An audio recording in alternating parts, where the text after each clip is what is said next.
We All live? right, and we are live. So, hello everybody. My name is Kid, and this is Osir, and we are of High Vibes Up. So, happy Wacky Wednesday to all of you listeners. Thank you for popping on and being with us today. And we are welcoming back Jason Q, our World Secretary, our healer, Maria Bernardis, and then we have our special guest, Flat Earth Dave.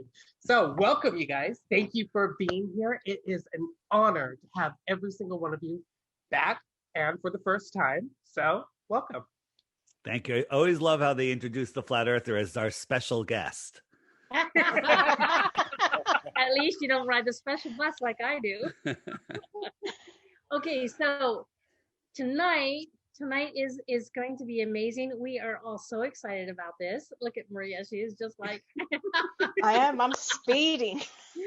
So I just want to let's just talk about the presentation tonight and your involvement.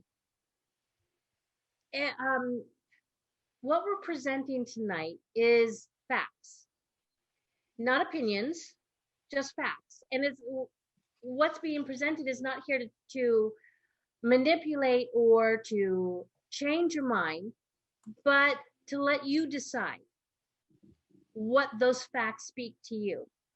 And I want to remind you that we are High Vibes Up. So David and Jason, of course, and Maria love questions. So bring them on and let's get started, shall we? Is that good? Did I forget anything? I don't think that I don't believe that you forgot anything. Okay. So welcome everybody. We have 114 people so far. So if you guys could share, like, and subscribe so we can get more people on here, that would be wonderful. So everyone's excited. Right. They're like, we just can't wait. It's so hard to wait a whole week to see you guys again. So where would you like to get started? Jay, do you want to introduce David, or David, do you want to just get started? How do you want to do this, Jay? You can start. I'll just jump in. You made the comment. It was you were excited for a whole week to have us back. It's because this topic affects everyone at their core level. I mean, there's things that you're into. Oh, that's cool, whatever. But flat Earth affects every single person at their base of their spine, in their soul. And once you see flat Earth, you can't unsee it, and it affects you every single day, of your life, and it never goes away. It's really a fascinating topic. So it is really a fascinating topic because when I was first introduced to it, I'm like, wait, what is this type of information? But then I actually saw something that really stood out to me. So let's bring it on and bring the truth. And for those of you that are new to this topic, we don't know everything about this Earth. This place is so confusing. There's things that we're just trying to figure out. But one thing, some flat earthers say there's a dome over us, and I believe there is a physical dome over us. But some people think it's an energetic dome. Some people think, different things. Some people think there's no dome. It's an endless plane. Some people think that there's rings around us. I might be one of those people. Some people think that there might be nothing else or other puddles. Those are opinions. Like you said, we're not going to give our opinions. But what we all agree on, no matter what flat Earth thing you're looking into, is that we're not a spinning ball flying through an infinite universe, because that's physically impossible. Right? Where the official story is that we're spinning at 1,000 miles an hour. Could you imagine? We are falling over backwards, and that's making the sun appear to go down. Okay, faster than the speed of sound. That's insane. You're orbiting around the sun at 66,000 miles an hour. You're chasing the sun at 500,000 miles per hour, and to make it worse, that entire system is moving sideways at 1.3, give or take, million miles per hour. Right? That there alone, that's the official story of the heliocentric model. Imagine you knew nothing about the Earth. You're brand new here. No one's told you anything. You go outside, you walk around, and I came up and said, hey, you're spinning, you're twirling, you're whirling, you're corkscrewing through space billions of miles a year. You would just throw me out. There's no way I could convince you of that. But that's what we're brought up on. And ingrained into us before we could even talk. You know, kids, you're a good parent, you probably got a solar system mobile over the kid's crib. And then they're watching Sesame Street and all of the books, Goodnight Moon, and everything is about space. And in school, they have globe in the front of the class. And the first one of the first worksheets kids bring home from school is the solar system, where the moon goes around and the earth goes around. And this is indoctrination at the core level. And then the next thing they teach them is about dinosaurs and how they were taken out with an asteroid. What does that do to a kid? You know, like, well, we could be taken out by an asteroid. So now they've got their attention. They've got them in this core of fear. And then everything else in their world is built around that. So when you come up to somebody and say, hey, Earth is flat, you are ripping the rug out from them so their feet go over their heads, right? And they're going to crash to the floor, and nobody likes that. Nobody likes having their ball taken away.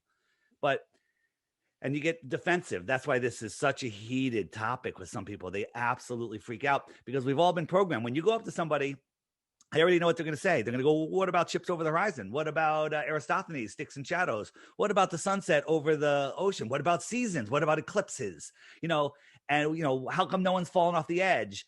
You know, all of these are pre-programmed responses, and all of them have great answers for the flat earth. And some of them make absolutely no sense, like seasons on a ball earth.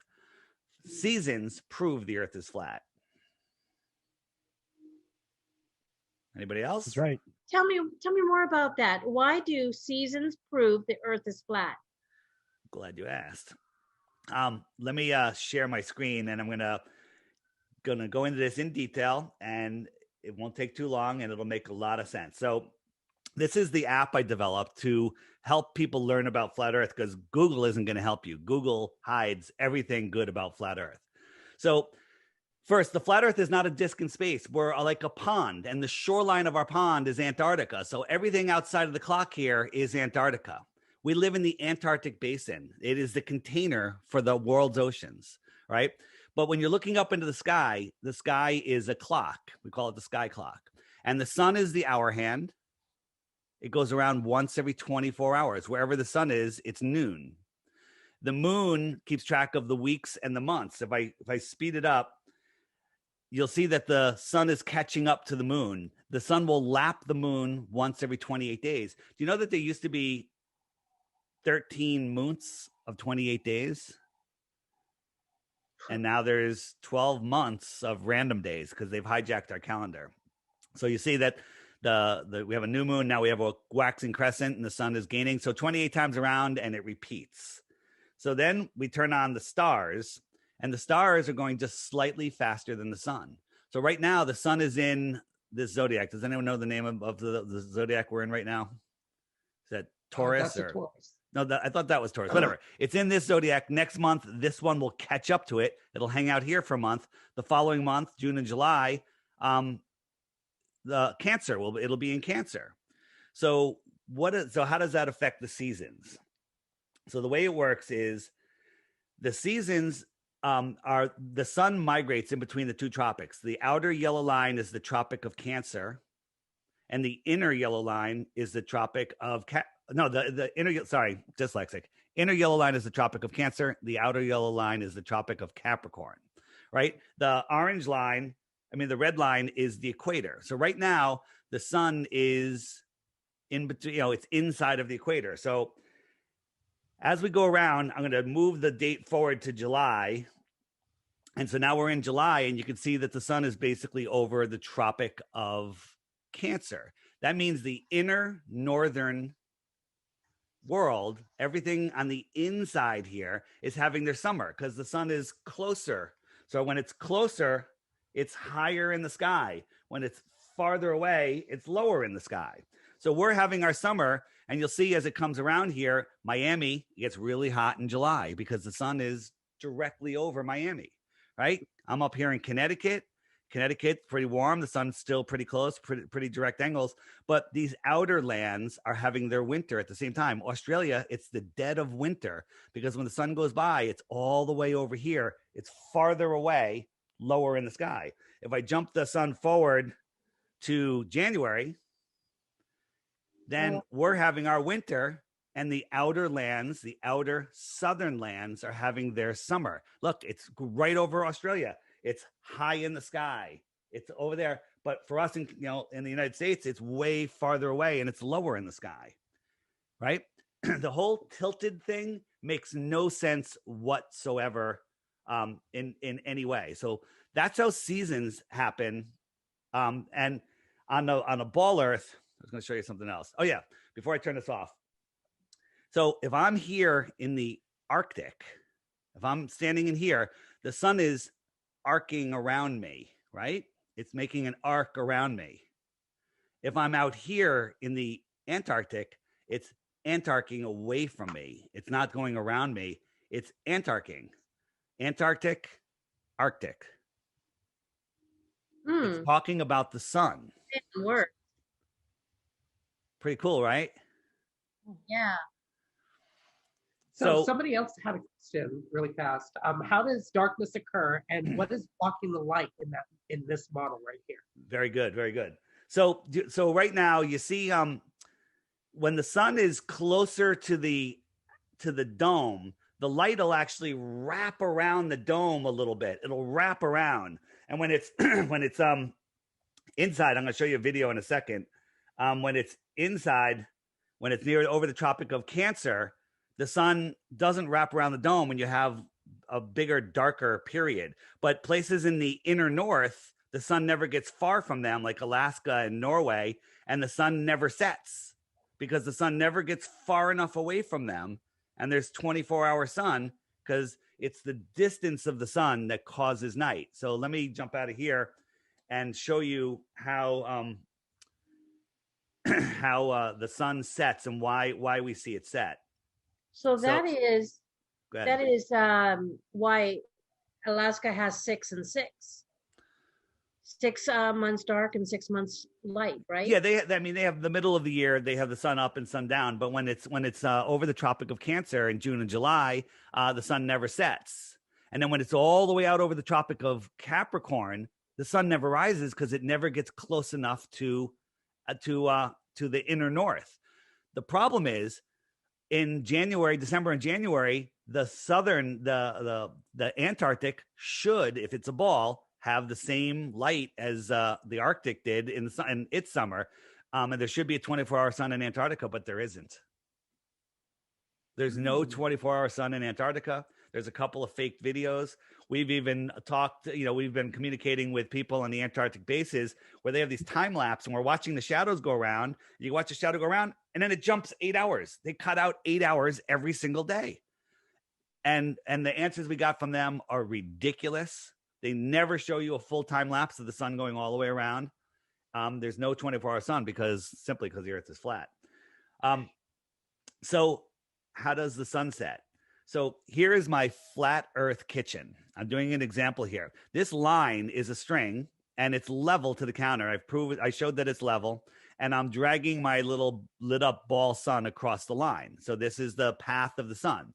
Here are as an obstacle. This could be a mountain. It could just be the cloud deck or the atmospheric deck of opacity, but the sun never goes below it. Now I'm going to show you the same thing from the camera that's on the other side of the counter that's looking up.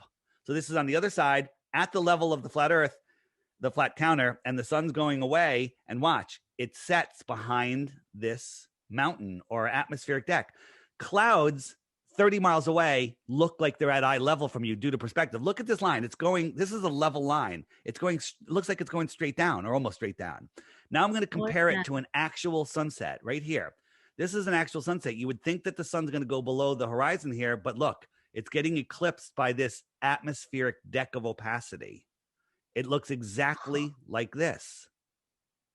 Here it is again. Because the atmosphere gets really thick over here, even on the clearest of day. So here is a sun just going away, and I added these 3 clouds. They're all at the same level, but due to perspective, they look lower and lower. It looks like it was setting here.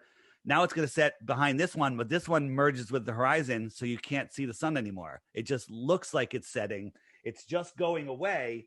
Like if I had this and I had the sun and I just move the sun away, it looks like it's setting. Boom, it sets. And that's all due to perspective. Think about a day where there's a cloud deck. You have all the cumulus clouds sitting, you can see they're all sitting at that flat deck up there. The clouds over your head are directly over your head, but 20, 30 miles away, those clouds literally touch the water, just like this. They touch the water. Now, if I got a super zoom camera and zoomed in, I could open it up and I could see farther, and then I bring it farther away and it closes again. That's all it is. That cloud deck that's 10,000 feet in the air, 5,000 feet in the air, whatever it is, looks like it's at eye level, right? So that cloud deck is literally like this. And as the sun goes away, you see it set, but due to perspective, you see it go like this. Interesting. One time I was looking at the sun and I actually saw clouds behind it. That's impossible. What are you talking about? Oh, the sun on. in the clouds? Come on. That's ridiculous. Sorry. Do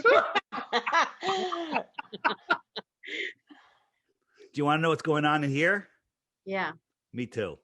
It ain't a heliocentric ball, that's for sure.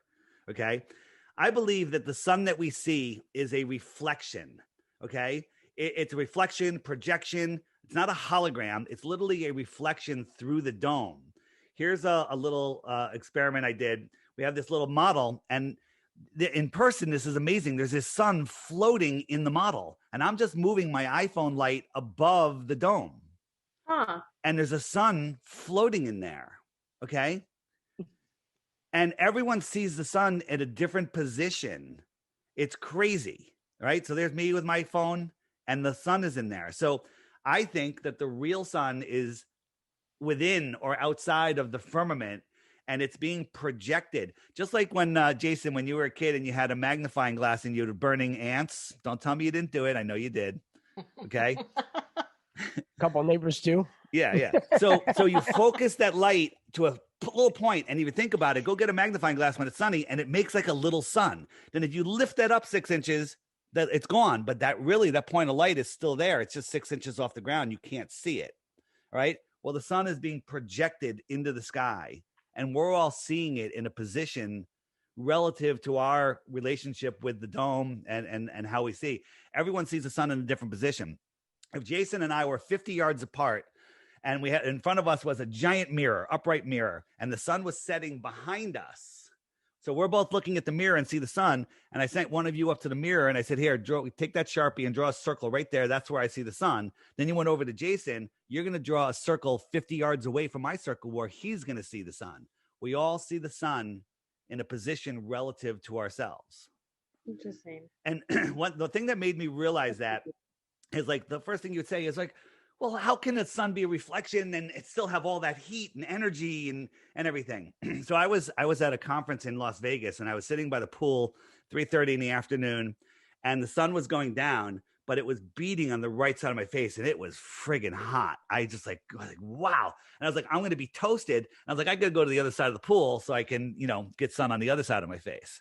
And the hotel was about 100 yards over, and it was a mirrored hotel, and the sun lined up with one of the mirrored windows perfectly. And it was reflecting now on the left side of my face. It looked like the same sun. So I closed my eyes and I said, if I didn't know which one was the real sun, could I feel the difference in the heat? And I could not feel the difference. It was equally as hot coming off of the reflection off of that window. What's that about? And it's because it's not heat. The sun, this is going to freak you out. I don't believe the sun's hot. Okay. The sun is sending electricity here. Okay. Just like when you're turning electricity on and you boil water in your little Keurig thing or whatever it is, right? It's sending electricity. That's how solar panels work. They collect electricity. They're not collecting photons. Okay. They're collecting electricity, right? We live in this electric world. This world is amazing. It's a free energy system where the sun is the cathode, the moon is the anode, the salt water carries the current, and the land is the salt bridge. And we are electrical beings. I don't believe we can live off of this earth. Okay. We can go up into the air for a little bit, but we can't go that high. I remember when I was a kid, they were doing some military was talking about some test flights, and some of the pilots that were going up to these high altitudes were saying that they're passing out. They could see through their eyelids. Crazy things were happening in their brains, and it's like, I don't think that we can be far away from this Earth plane. So there was a question: how do you explain sunburn? Sunburn? It's the same thing as the magnifying glass.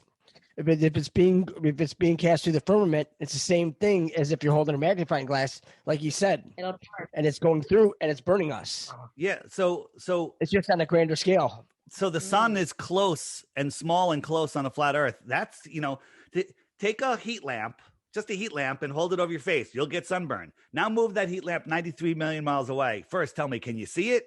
And is it going to burn you? Okay. So I've never heard that question, but that question kind of leans right towards flat Earth, if you ask me, with a small local heat lamp. How does someone wants to know, how does a meteorite get through the dome? There are no meteorites. There are no Interesting. asteroids that have crashed into Earth. We've only seen we always see the dash cam in Siberia where this asteroid came in, and it came in like this. You never see them coming in straight down, because those asteroid craters that they show us, like the one in Arizona, they're perfect circles. That means it would have to hit at a 90-degree angle. Nothing comes in like this. It has to come in straight down. So what those are methane bubbles. Look, there's the Earth has gone through lots of different processes, and there's times where the ground gets liquefied, whether due to a plasma event or whatever, of earthquake, and a bubble comes up, and that is just the bubble crater. It's not from an impact.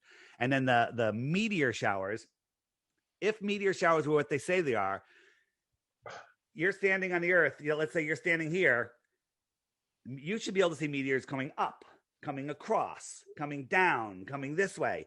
No one has ever seen a meteor shoot up from the horizon. They only go down. Okay. I think meteors are electrical in nature. The dome is the positive, the ground is the negative, and all of this, voltage in the air, that has something to do with it. I can't explain it, but we should see meteors going up. We never have, and no one's ever seen an asteroid hit the Earth. Yeah. I saw one question. You guys need to bring in Santos. Oh, yeah. Santos. I second the Bonacci. motion. Yeah. Santos is the man. Yeah, bring him in, and I'll tell you what. That man can tell me that the sun's it's not gonna rise tomorrow. I'll stay in bed. Yeah. He knows so much. I mean, he is beyond.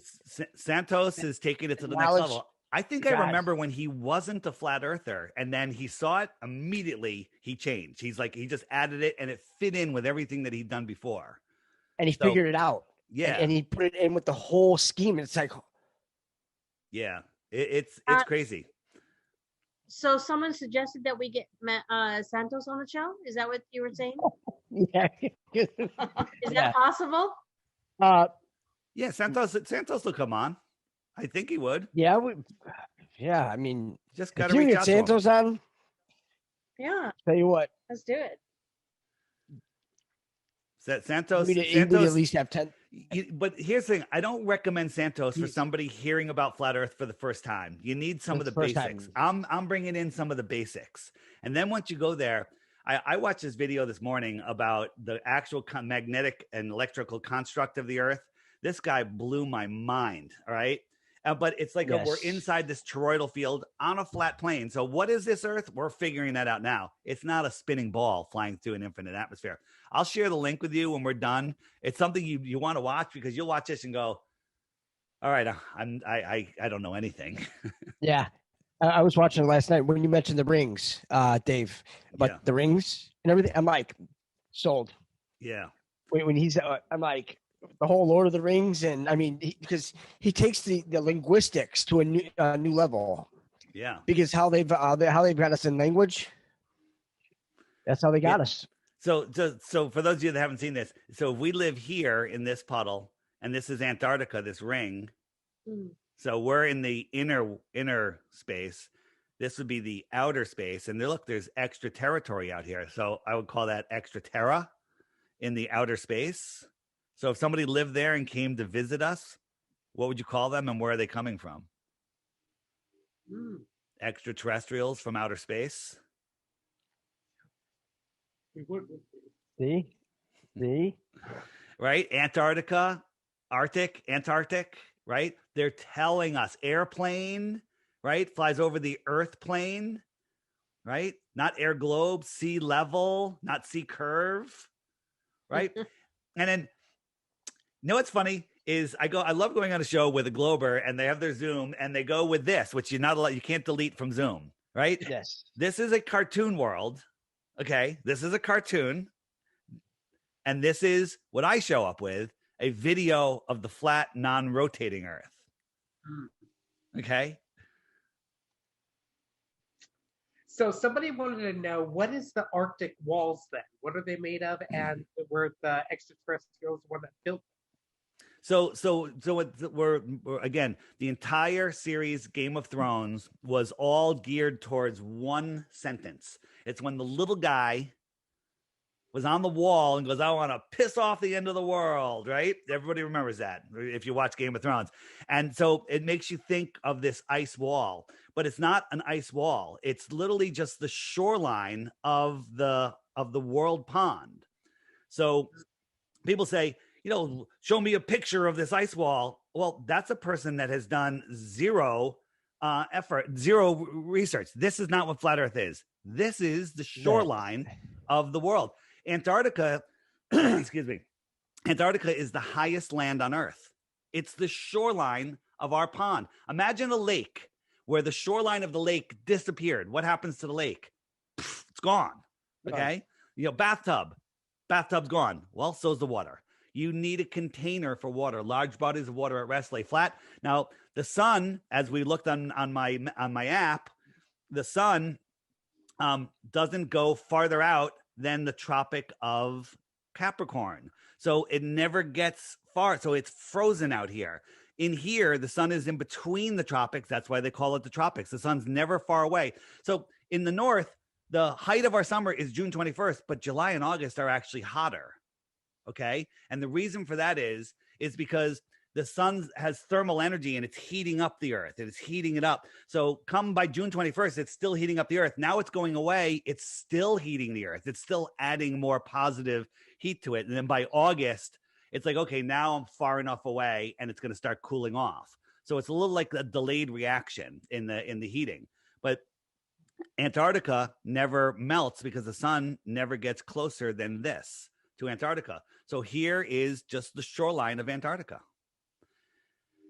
Antarctica is likely bigger than all of the oceans and all of the continents combined. Perhaps all of this is Antarctica and might not be for thousands of miles or tens of thousands of miles or not. Maybe there's nothing else. Maybe there's another pond out there with another sun, a whole nother world. Maybe there's 100 of them, or this Japanese map that was found in 1901, I think. And it was printed in a Hawaiian newspaper with all these other continents outside of Antarctica.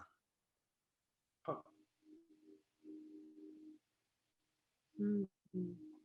So I want to show you one thing. This is the shortest path to fly from Santiago to Australia. That would be the shortest path. Okay. But it's never done. Okay. So here is a Buenos Aires to Perth, shortest route. You're not allowed to fly over Antarctica, so you kind of go around, right? Go around that way. This is the actual path that they take. They go from Buenos Aires to either Miami or Houston. Then they stop in California. Then they stop in Sydney. Then they fly over here. It takes 26 hours or something like that. Or they go this way, Europe, Singapore, and Perth. That's crazy. So people say, well, that's because they need to stop for fuel, other passengers, but there's plenty of people that want to go direct. There's actually the worst flight is Santiago to Sydney, and there is a direct flight. There's only one airline that has one model of an airplane that does that, and it's a Qantas, and only there's only like a handful of military pilots that are allowed to fly that, and it varies in its times. By sometimes it's 5 hours late. You know, like, why is it 5 hours late? What's going on? And the reason is because they're using different wind currents and stuff. But it's a much longer flight, and these planes fly faster than they tell you. You think a plane goes 550 miles an hour. Well, these planes might be going 700 miles an hour. And then they get up into the jet stream, get a 200 mile an hour tailwind. Now they're going 900 miles an hour, and the times make perfect sense going like this. So Max Egan, if you guys know who he is, great researcher, hated flat Earth, hated it. He just thought it was the dumbest crap ever. And he said, I'm taking that flight. Why don't you guys track me? And we're like, let's do a live stream. When you get to the airport, you can log in, prove that you're getting on the plane. We'll track it with flight software. And then when you land, you can log back into the live stream. And we didn't, we kept the live stream straight so no one could say that we did anything. And what he did is he did compass readings on the way. And if the Earth was a globe, he should have been going south and coming around to Australia, and then a little bit of northwest to get there at the end after it comes up. But that's not what happened. That's not what he saw when he did it. He had all of these readings, and we charted his reading. We said, okay, here's the path that he would take on a flat Earth, and all of these green lines are northwest. This purple line here, this one line right here, that's the only time he'd be going west. And then these yellow lines are southwest, southwest, southwest, and then kind of south. South is every direction away from the center. And so we plotted them out on this, and it made perfect sense. It made no sense on a ball Earth. It made perfect sense on a flat Earth, right? So the compass always has to point towards the center. Wow. And his compass readings made perfect sense on a flat Earth. I don't retain all the information, but I remember reading that planes do not use fuel. Is this true? Well, you can't just say planes, because small planes, small jets, they all use fuel. No, I meant like big, jumbo airliners. There is so much evidence that planes don't use any fuel, or maybe just a little bit of fuel. Next time you're on an airplane, if we ever get on an airplane again in this crazy world, listen with your ears, and you're going to hear an electric engine. Mhm. It's electric. There's no combustion going on. Yep. That's Okay. what I thought. It's an electric engine. And I remember when I was a kid, the military was talking about they're doing a ramjet. You ever hear of a ramjet? It's a plane. They say when it gets up into the upper atmosphere and gets to a certain speed, the air going into it is coming in so fast that they can combust the air and use it, and it doesn't use any fuel. And then all of a sudden that story disappeared, right? So I don't know if they're combusting air. I don't think they're combusting air. I think it's electricity. There's electricity in the air. A meter off the ground is 100 volts. 2 meters off the ground is 200 volts, and it goes up from there. Okay. There's so much voltage in the air. All you have to do is know how to harness it. And Tesla knew how to harness it. Yeah. He powered the world's fairs. The whole magnetism. In fact, there's enough energy in 1 square cubic centimeter of atmosphere that it could power your whole house for an entire year. So Yeah. the lies are layers upon layers upon layers Yes. of lies. Well, I mean, if you think about it, an airplane is all aluminum, right? Where are you putting this much fuel? And they say they're fueling up the wings. If you put that much fuel in a wing, they're going to snap. The amount of fuel, it's think of a tanker of gas, one of the medium-sized, gas tanker trucks. On a Boeing 380, you'd have to put like 18 of those trucks on each wing. So 36 of those trucks. Are you kidding me? Right? Okay. Are you kidding me? It's ridiculous. Okay. And and go to the airport, when a plane comes in and it has an empty tank, well, you ever fill up a swimming pool, how long it takes? They hook the thing up to the tank for like 5 minutes. I'm like, that water has to be coming out of there at 1,000,000 miles an hour to fill that thing up. And then you never even smell fuel. Like when you're in a tropical, airport, when I was down in the Dominican Republic, I'm out, we're outside. I watched the plane come in from New York. They never hooked a fuel truck up to it. And you don't smell any gas, and there's no gas leaks. There's no oil stains on the loading areas. There's a big problem. If you're filling up the tank, you're blowing all of that empty air out of the tank, right? So where's that fumes going? Where's that going? You never smell fuel. Right? Where are the tanker trucks? Right? Where are the line of trucks going into the airport? There should be an endless convoy of trucks going to the airport. They're always Also, very small cars with very small, because I used to sort of fly every single day with my work in Australia, and it was always small. And I was like, but that's not enough to fuel this plane, and we're going all the way to Perth. So what you're saying is correct. Yeah. There's David, Sorry, Jason, I interrupted you. I'm sorry. oh no, it's okay. And also when you think about it, when the airlines started increasing their fares, why did they increase them? Because fuel is going up, right? Okay, yeah. If they don't use fuel, what were they doing? Yep. They were just using it to check up profits, so they they appease their shareholders. right. They're ripping us all off. There's been many times where I've been on a flight where there's only like a half a dozen people, 2 dozen people on the flight, whatever. We're going like to Puerto Rico or whatever. I'm like, they're losing so much money. You know, the amount of fuel that they use. It's nonsense. It's all nonsense. Those videos are hard to find, but there's a website, stoplookthink.com, and then find the no jet fuel button or drop down menu.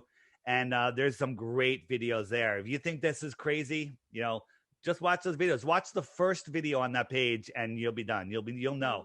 Now, again, small jets, private jets, I don't know what the deal is with the modern ones, but there is fuel going into jets. I've seen jets being fueled up, right? But the technology has changed. These big jetliners are definitely not using fuel. And I think that the way they levitate is not because of the air pressure going over the wing. I think it's a whole another thing.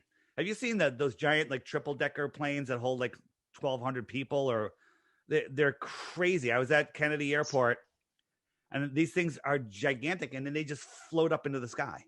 They float like what is going on here? Oh, Okay. And when they use the fuel, it's just on the ground in order to gain that much thrust to get up to speed. Maybe. To shoot up in the air, and then once they get up above a certain altitude, then that would kick in the electric motors and all that, and then there you go. Yeah. Because if you lose one motor, say the engines, you've seen engines like they just catch fire. Well, wouldn't that go through the fuel line and blow up the whole thing? Right. I mean, it's little things like that it makes you really think that. I mean, if there's one lie, they're all lying to you. Yeah. When you can pinpoint every single lie, it's like.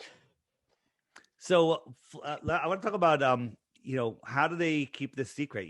Like people can fly over the world. Can't they figure it out? Well, all of the radar, all of the GPS, all of the long distance flight plans are run by NASA, right? And you guys are aware that NASA might not be honest. Okay. Well, David, I actually found conflicting information in NASA's documents, because I actually found one document that actually said the truth. And it was this NASA. That's it. 1207, 1988. There you Yeah. go. Derivation. Yeah. That's from the Ames, from California, from Edwards Air Force Base in California. Yeah, that's it. And you may want to read the line there, since you have it in front of you. But they were actually telling us the truth. Yep. That the Earth is a flat, non-rotating plane. Exactly. NASA says it. Flat. The FAA says it. CIA documents say it. All of these disclosed documents, flat, non-rotating plane. Yeah. On my app, I have a montage of all of the documents being read. Flat, non-rotating plane. It's amazing. So flights in the north, in the inner north, are very similar on a flat Earth and a globe Earth. It's the southern flights that matter.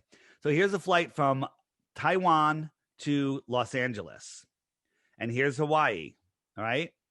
So let me ask you, there was a medical emergency. Someone's having a heart attack or a baby or something, and they had to land. Where would you land? Hawaii or possibly go here, Instead, they went all the way up to Alaska. So we look at that on a flat Earth map. Taiwan, emergency, Alaska. look at Hawaii's that. all the way out here. Mm-hmm. Okay. Right. So these flights from Australia to the United States prove, or from Taiwan, from these southern, these places out here, they just prove that the Earth is not a spinning ball whatsoever. And so these accidents happen. They get reported in the news. Then we have people that document them. This book, 16 Emergency Landings Proving Flat Earth, they documented 16 landings that made zero sense, less than zero, sense on a globe Earth, but they all made perfect sense on a flat Earth. They have them all documented, mapped out, shows you what they look like on a flat Earth. You're in one place, you're going from, I don't know, New York to Moscow or whatever, and there was an emergency and they landed like crazy places. Makes no sense on a ball. None. Makes perfect sense on a flat Earth. So you know how they're always delivering us truth in movies? Truth in movies, lies in the news. I was watching Captain Marvel, and someone says, so, have you ever been to C-53, which is Earth? Oh, yeah, I hear it's a real shithole. There's so much lying. I mean, it's such a deception. So I want to get the person that asked, how does the sun set? Because that was the sun setting is what really got me. And that's what I really got good at because I'm figuring it out. So I want to show you that we can't see forever and light can't travel forever. Now, light bouncing off you see me because there's light bouncing off of me. If I turned off all of the lights, you wouldn't be able to see me. You're seeing the light that's bouncing off of me, but I'm not as bright as the light that's bouncing off, that's lighting me up. So the sun is the brightest light in the sky. Okay. But anything that the sun is lighting up, that's reflected sunlight that's less bright. So here's a spot in Aluja, France, where it looks out over the ocean.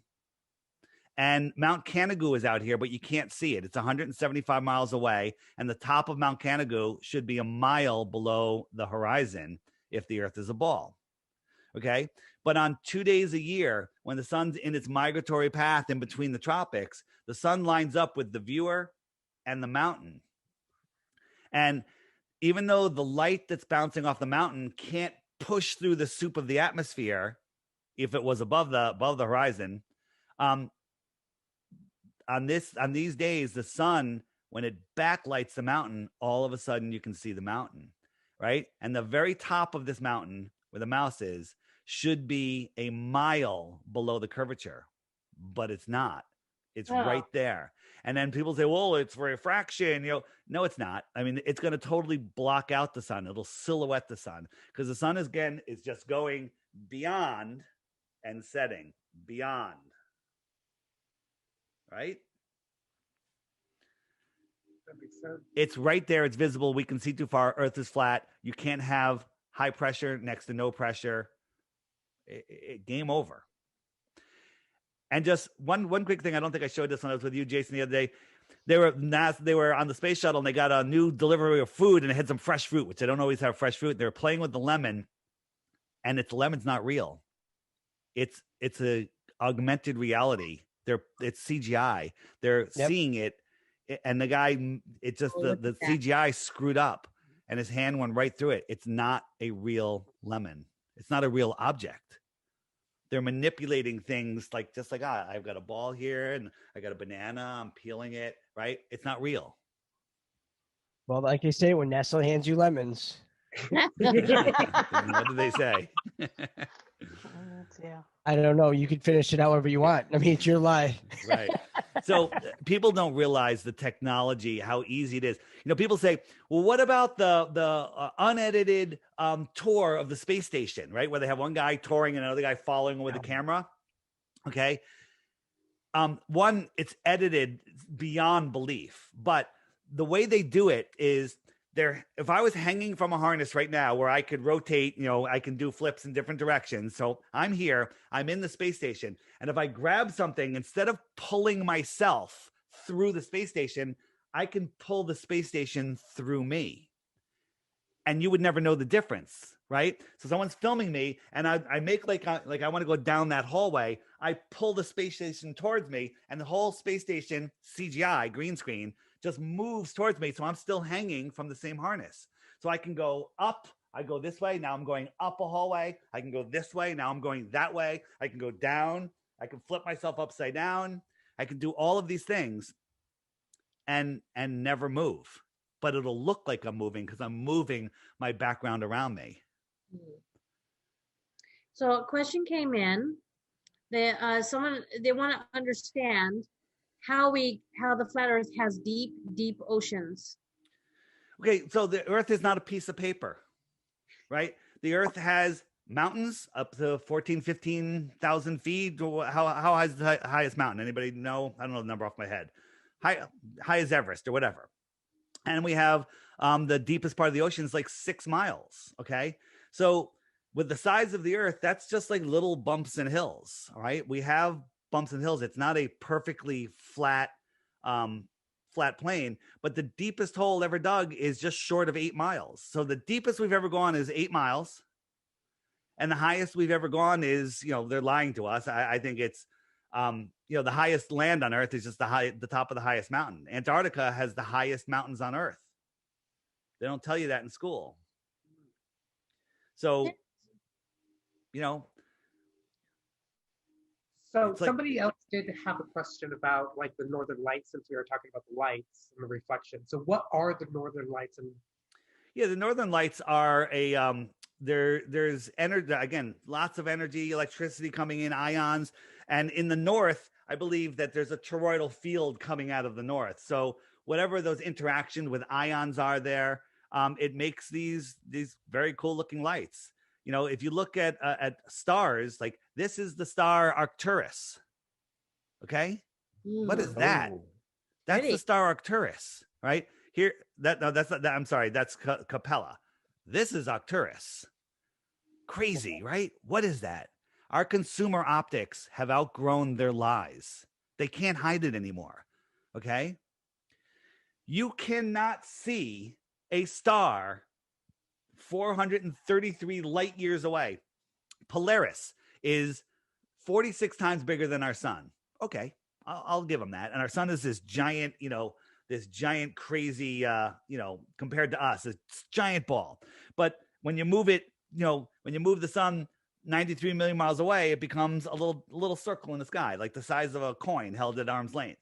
Okay, if you move the sun 8 times farther away, there's no way you can see it. Scientifically, you can prove its angular size would be too small. That's a light hour. 8 times farther where you couldn't see the sun is a light hour. So Polaris, 46 times bigger. So we make that 46 light hours away, 2 light days, we'll call it. We'll round up. And you couldn't see it. We can prove that you couldn't see it at 2 light days. And they tell us it's 433 light years away. This is ridiculous. This is mind gravy, or turns your mind into gravy. I'm serving you mind gravy. I like gravy. Oh, we're all enjoying your food right now. There was also another question about the firmament. Yes. And the sky blue ice. Oh yes. So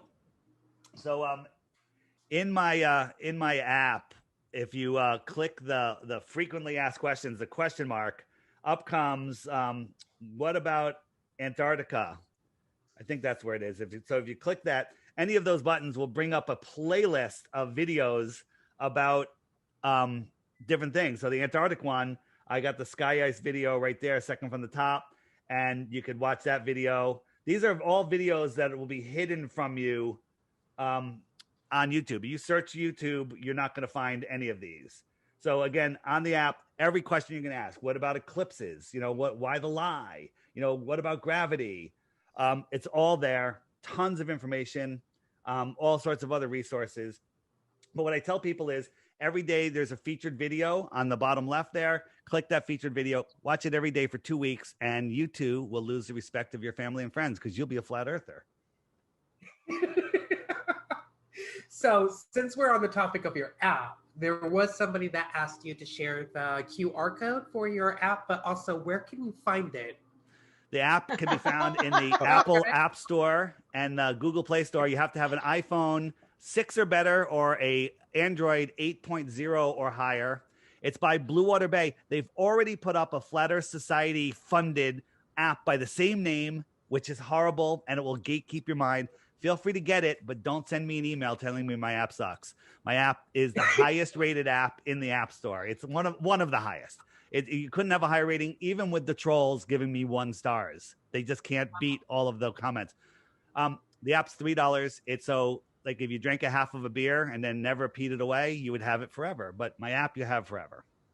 Okay, so just scan the QR code, or you can go to the flat. If you can't, on Android phones, you search for it. Sometimes it doesn't show up in some places. So if you go to the flatearthpodcast.com and download it, you just click it from there, download it from there, and you will have a great time.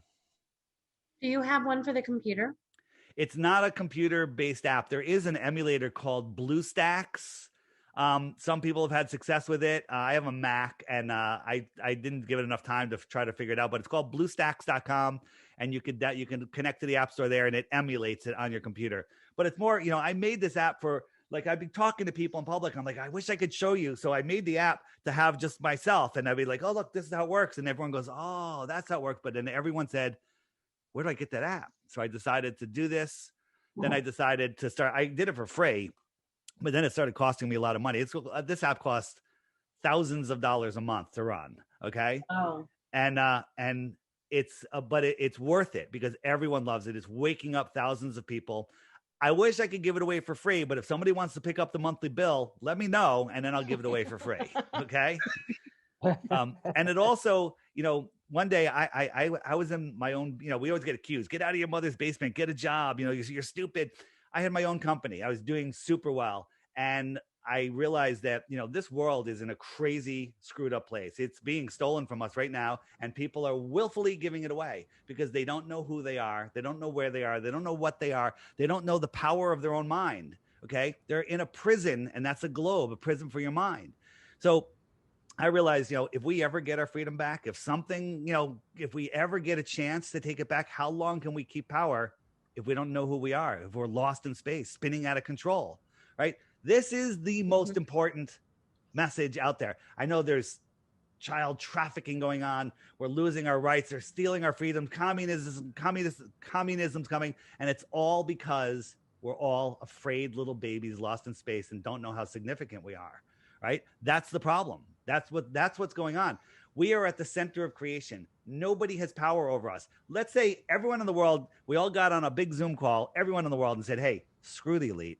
We're going to not wear our masks. We're going to go to work. We're going to do what we want to do. We're not even going to pay our taxes. What could they do? They couldn't do anything. The only control they have over us is the power is in our minds.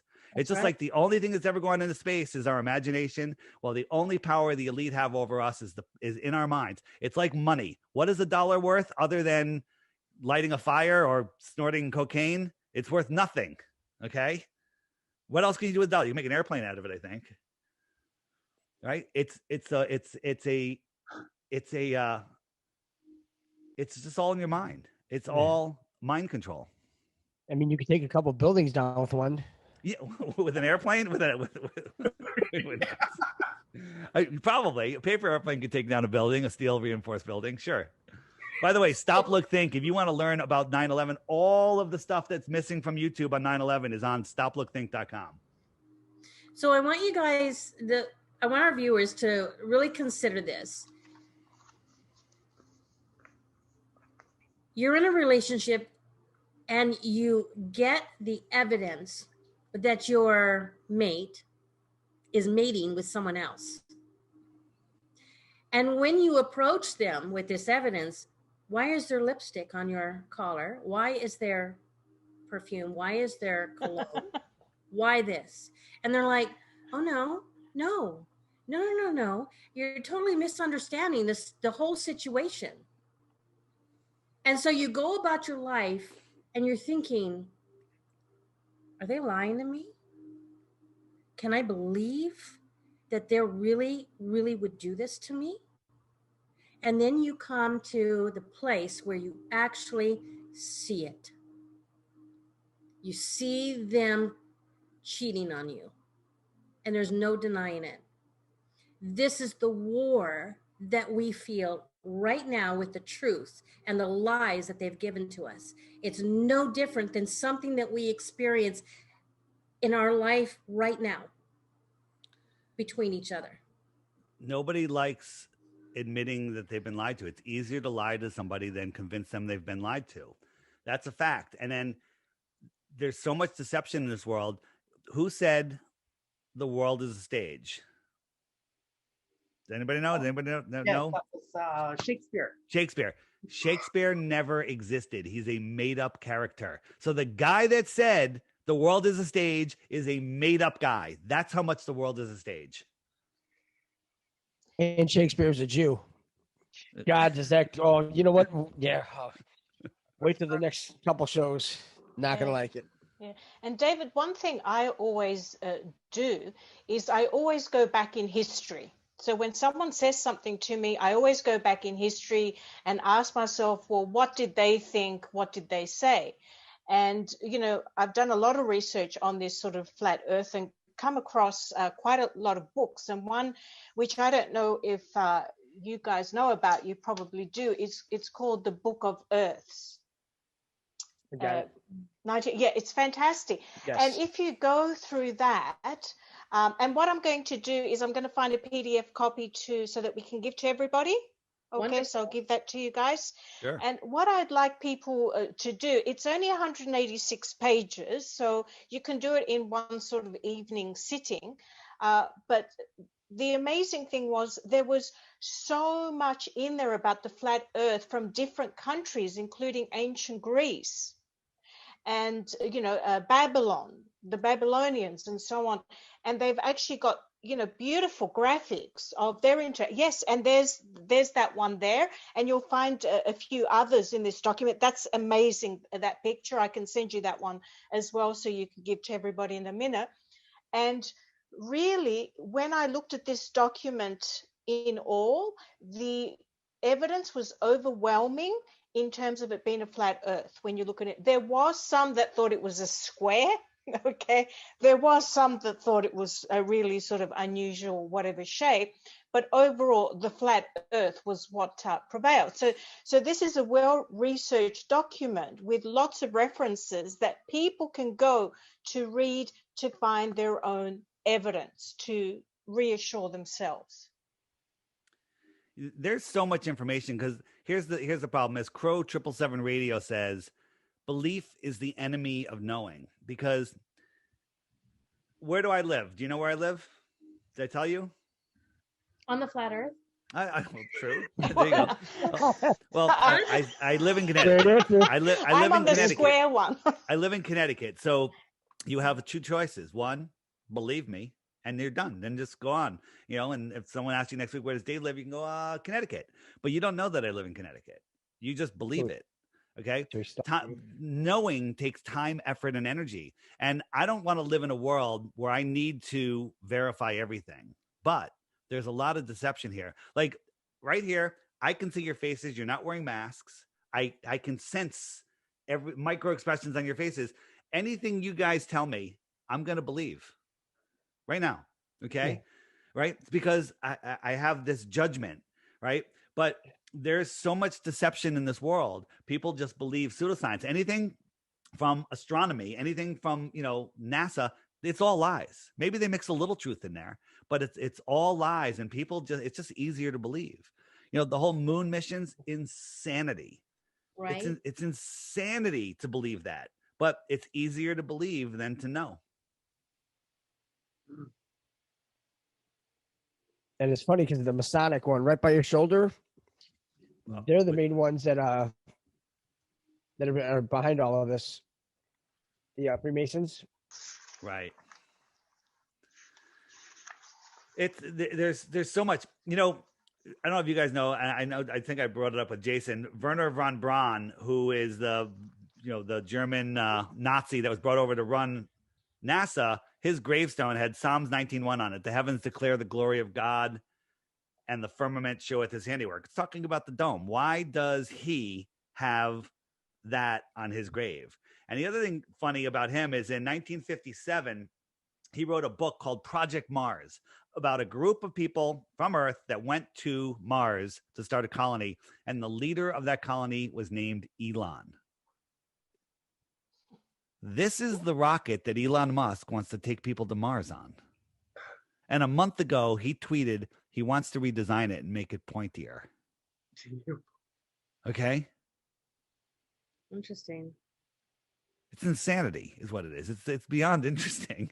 It's mockery. I mean, they're pre-programmed. It's like Arthur C. Clarke wrote a story about a science fiction writer about satellites, and then all of a sudden we have satellites that work just like his book.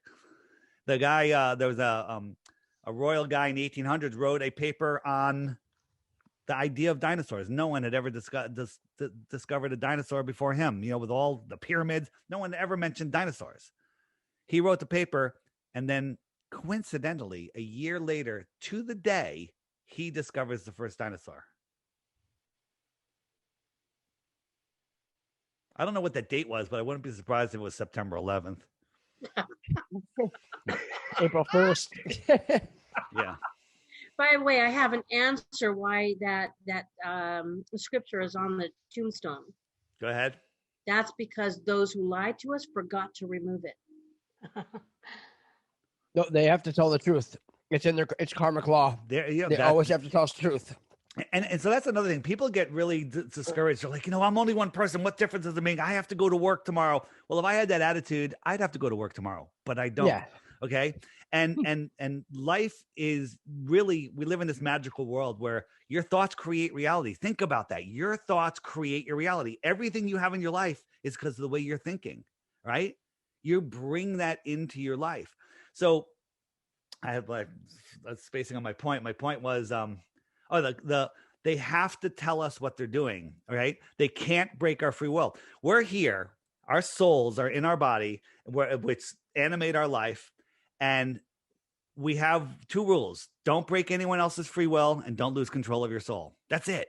Right. So they're trying to trick us into giving our soul away. They're trying to beat us down with fear and mind programming to give up hope, give up our humanity. They're trying to take it all away from us right now. And the only reason they're doing it is because everyone's allowing it. Everyone's wearing masks as everybody's wearing masks. Okay. Because some guy, Dr. Frodsey, told them to. Okay. People are not thinking because the mind control is so friggin' strong right now. And people need to stand up and take their lives back. But the problem is, I have not put a mask on. I go shopping without a mask. I found places where I can do it. Anyone that confronts me, I have different things I say. And, I've had run-ins with the police many times, but it's fine. I will not ever wear a mask, ever. Right? And if everyone had that attitude, this would be over tomorrow. Over tomorrow. Just on that Freemasonry point, it was interesting. I actually pulled up and found a PDF copy of the Freemasonry original Bible. And if you look at their actual Bible, it actually talks about it being a dome. Yeah, which was really interesting. And then, of course, everybody's probably seen this, especially Jason. It's if you look at the layout, and I've actually sent you this picture. I mean, they're telling you in plain sight that it's a flat Earth. That's right. When you look at the way that they've arranged everything. So really, they are telling us the truth. It's there. But if you don't research, as Jason always says to us, if we don't research and we just look at what they're putting in front of us and you don't go behind and actually look at their books and look at what are they actually reading, that's where you see the truth. Right. And I encourage people to do research and type in Freemasonry Bible.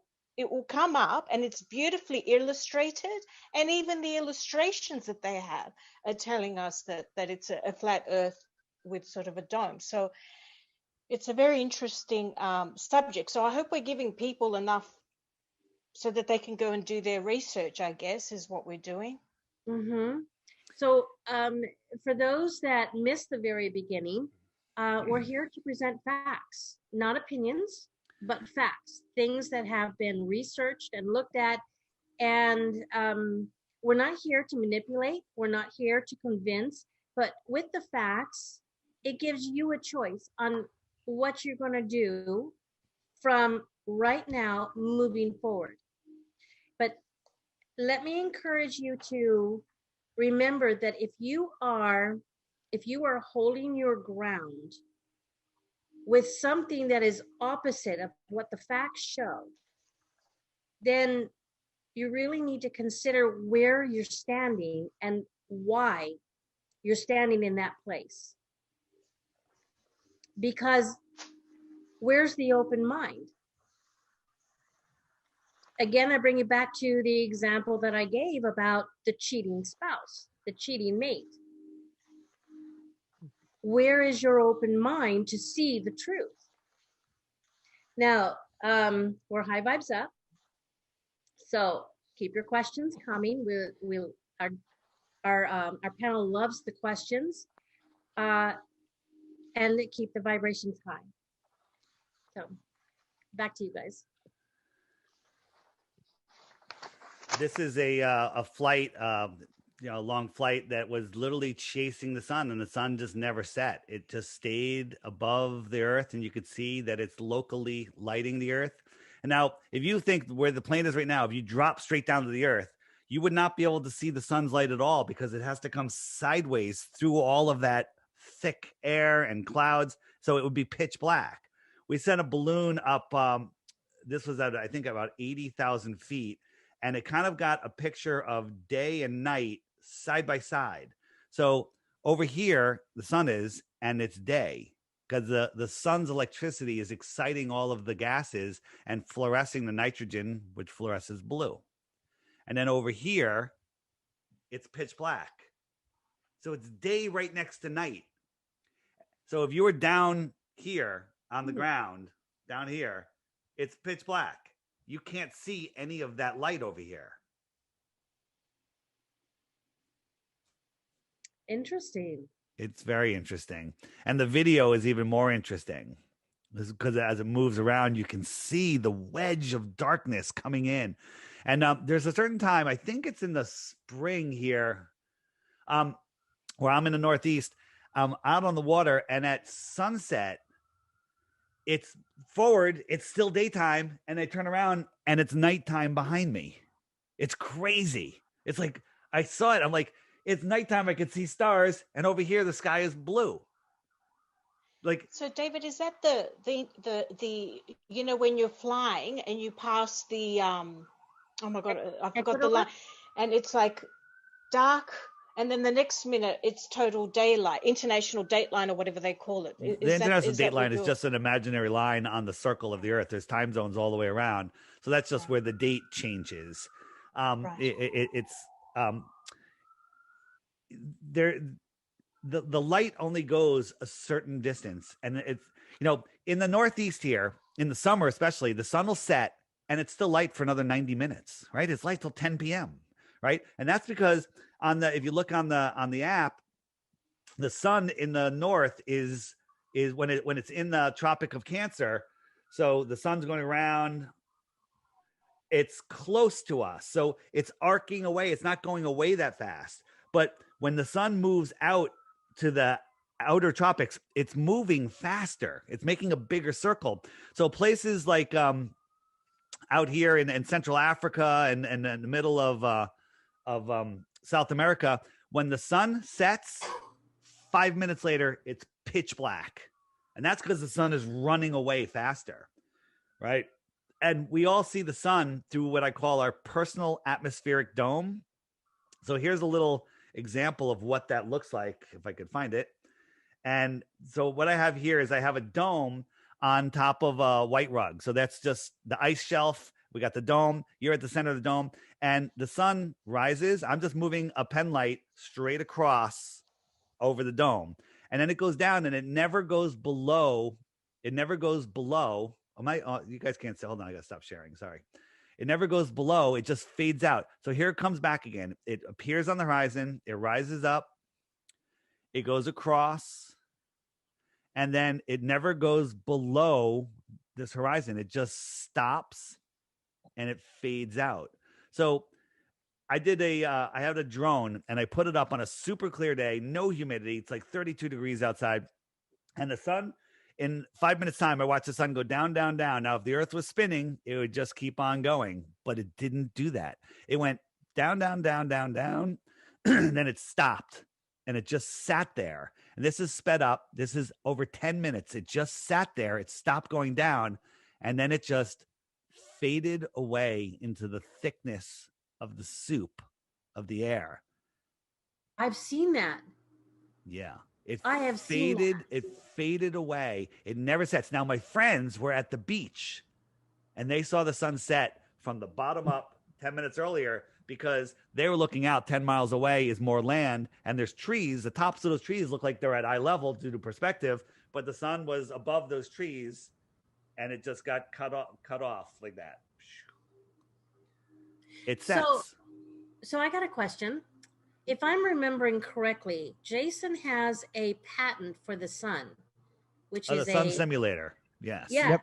Yeah. So where does that sit? Outside the dome? Inside No. the dome? Inside. Jason, do you believe that the sun that we see every day is the sun simulator? I believe so. It's by Lockheed Martin. Can't rule it out. I don't know. And the thing is, with patents, every patent has to be proven. And if Lockheed Martin's behind it, that's Skunk Works. Yeah. It's a. I mean, the thing is, that they're trying to prepare. Believing in a ball Earth is they're putting science in front of God. Is what they're doing. It is that they're taking away God's creation, and making it all man-made. They're turning us into a bunch of Satanists. It's exactly what we're doing. Don't disagree with that. It's really sad because, I mean, as Paul McCartney says, whether he's the real Paul McCartney or the fake Paul McCartney, the dead one. The fool on the hill sees the sun going down, but the eyes in his head see the world spinning round.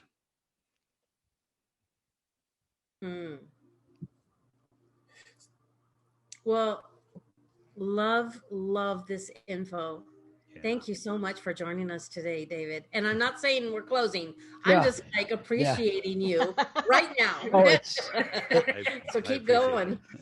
Well, there was a question, oh dear, about the sun and the moon. Why is the moon showing up in the morning at sometimes? Well, that makes sense on both models, although you can't live on a spinning ball. The position of the moon in the sky, when it's a less than half a moon, it's closer to the sun, so it's going to be near the sun. So when it's when there's a waning or waxing crescent, it's very close to the sun, right? And that makes perfect sense. What doesn't make perfect sense is when we can see a full moon in the day sky. That makes no sense. It should be opposing the moon, but occasionally, sometimes we do see that.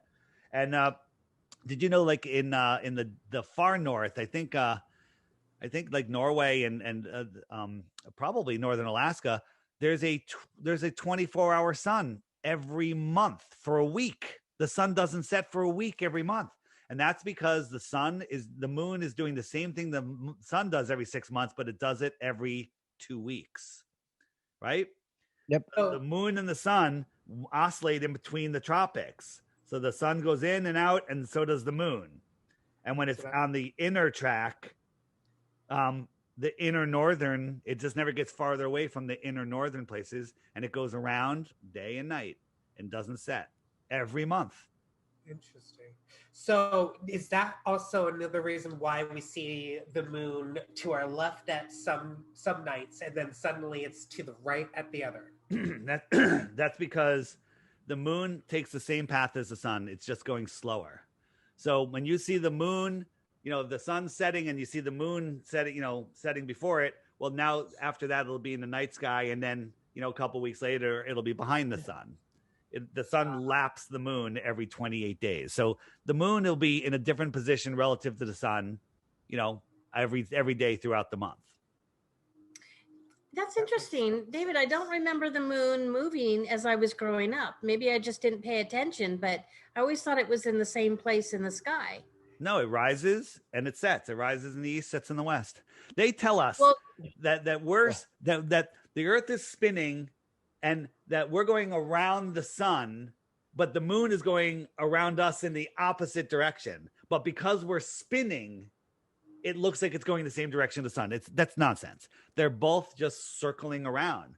They're both just circling around over the earth on their circuits. Here, let me show you. I don't normally show this, but and again, this isn't to scale and it isn't to speed.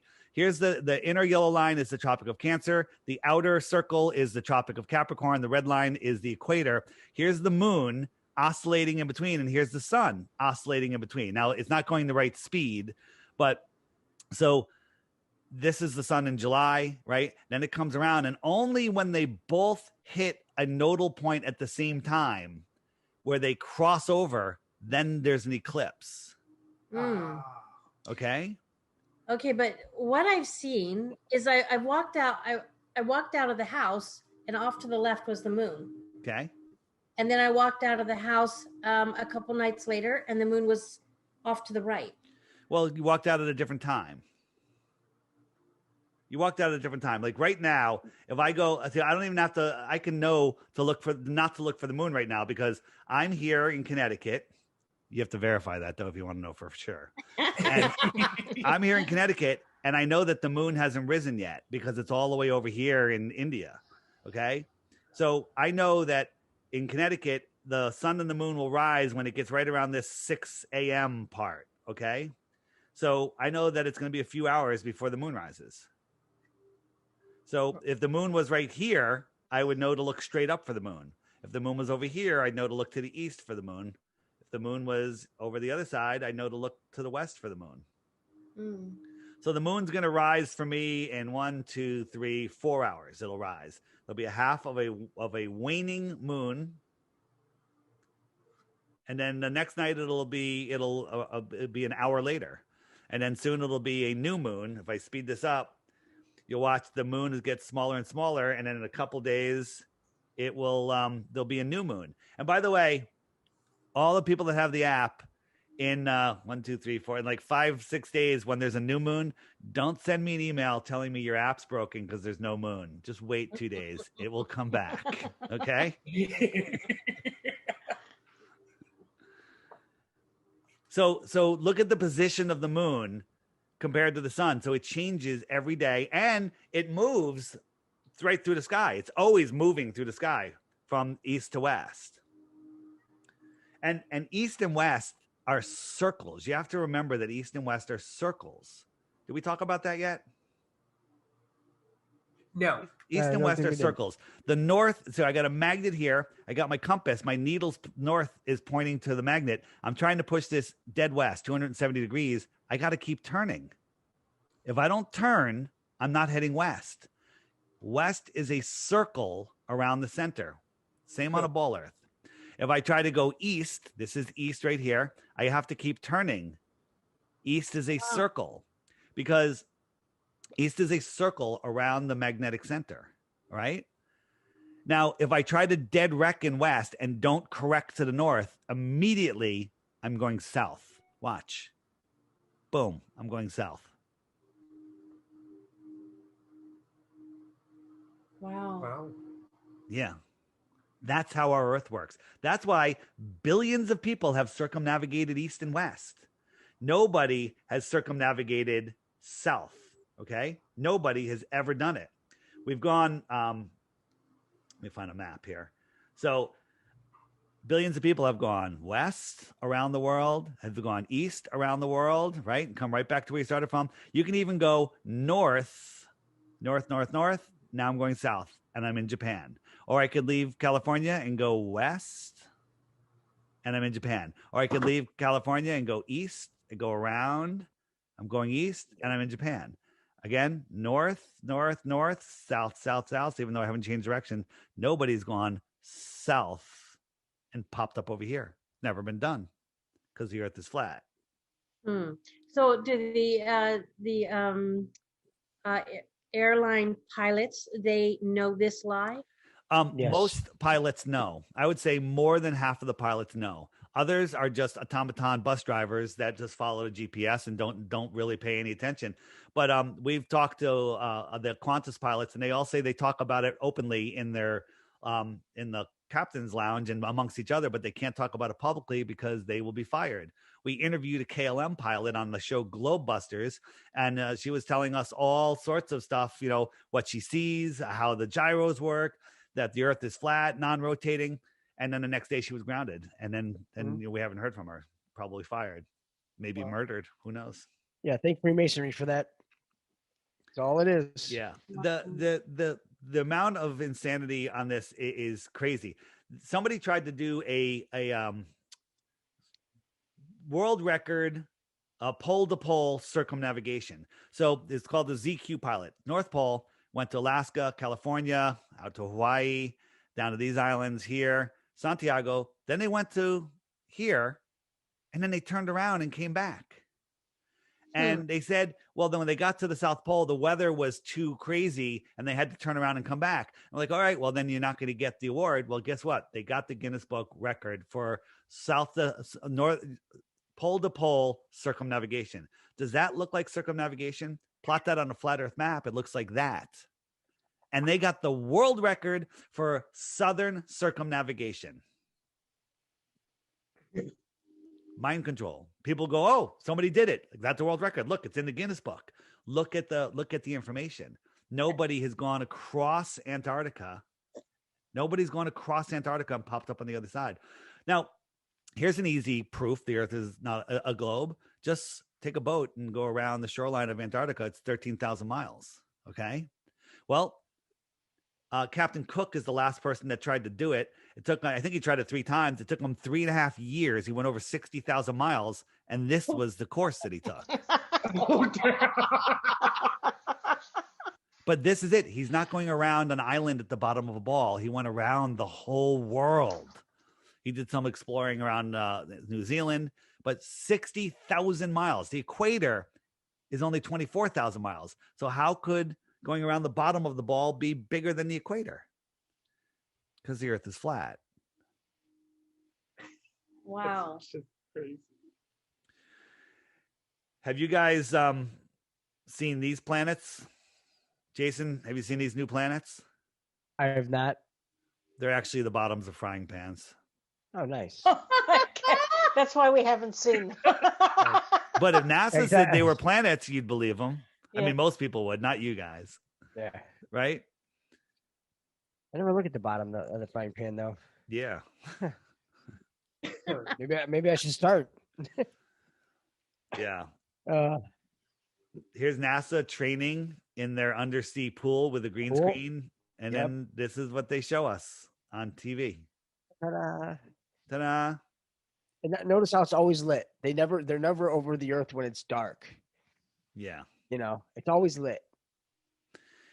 Think about, here's seeing too far. Look, this, you can't, like mountain, they're getting lighter and lighter and lighter. There's another mountain out here, but you just can't see it because its light can't push through the air.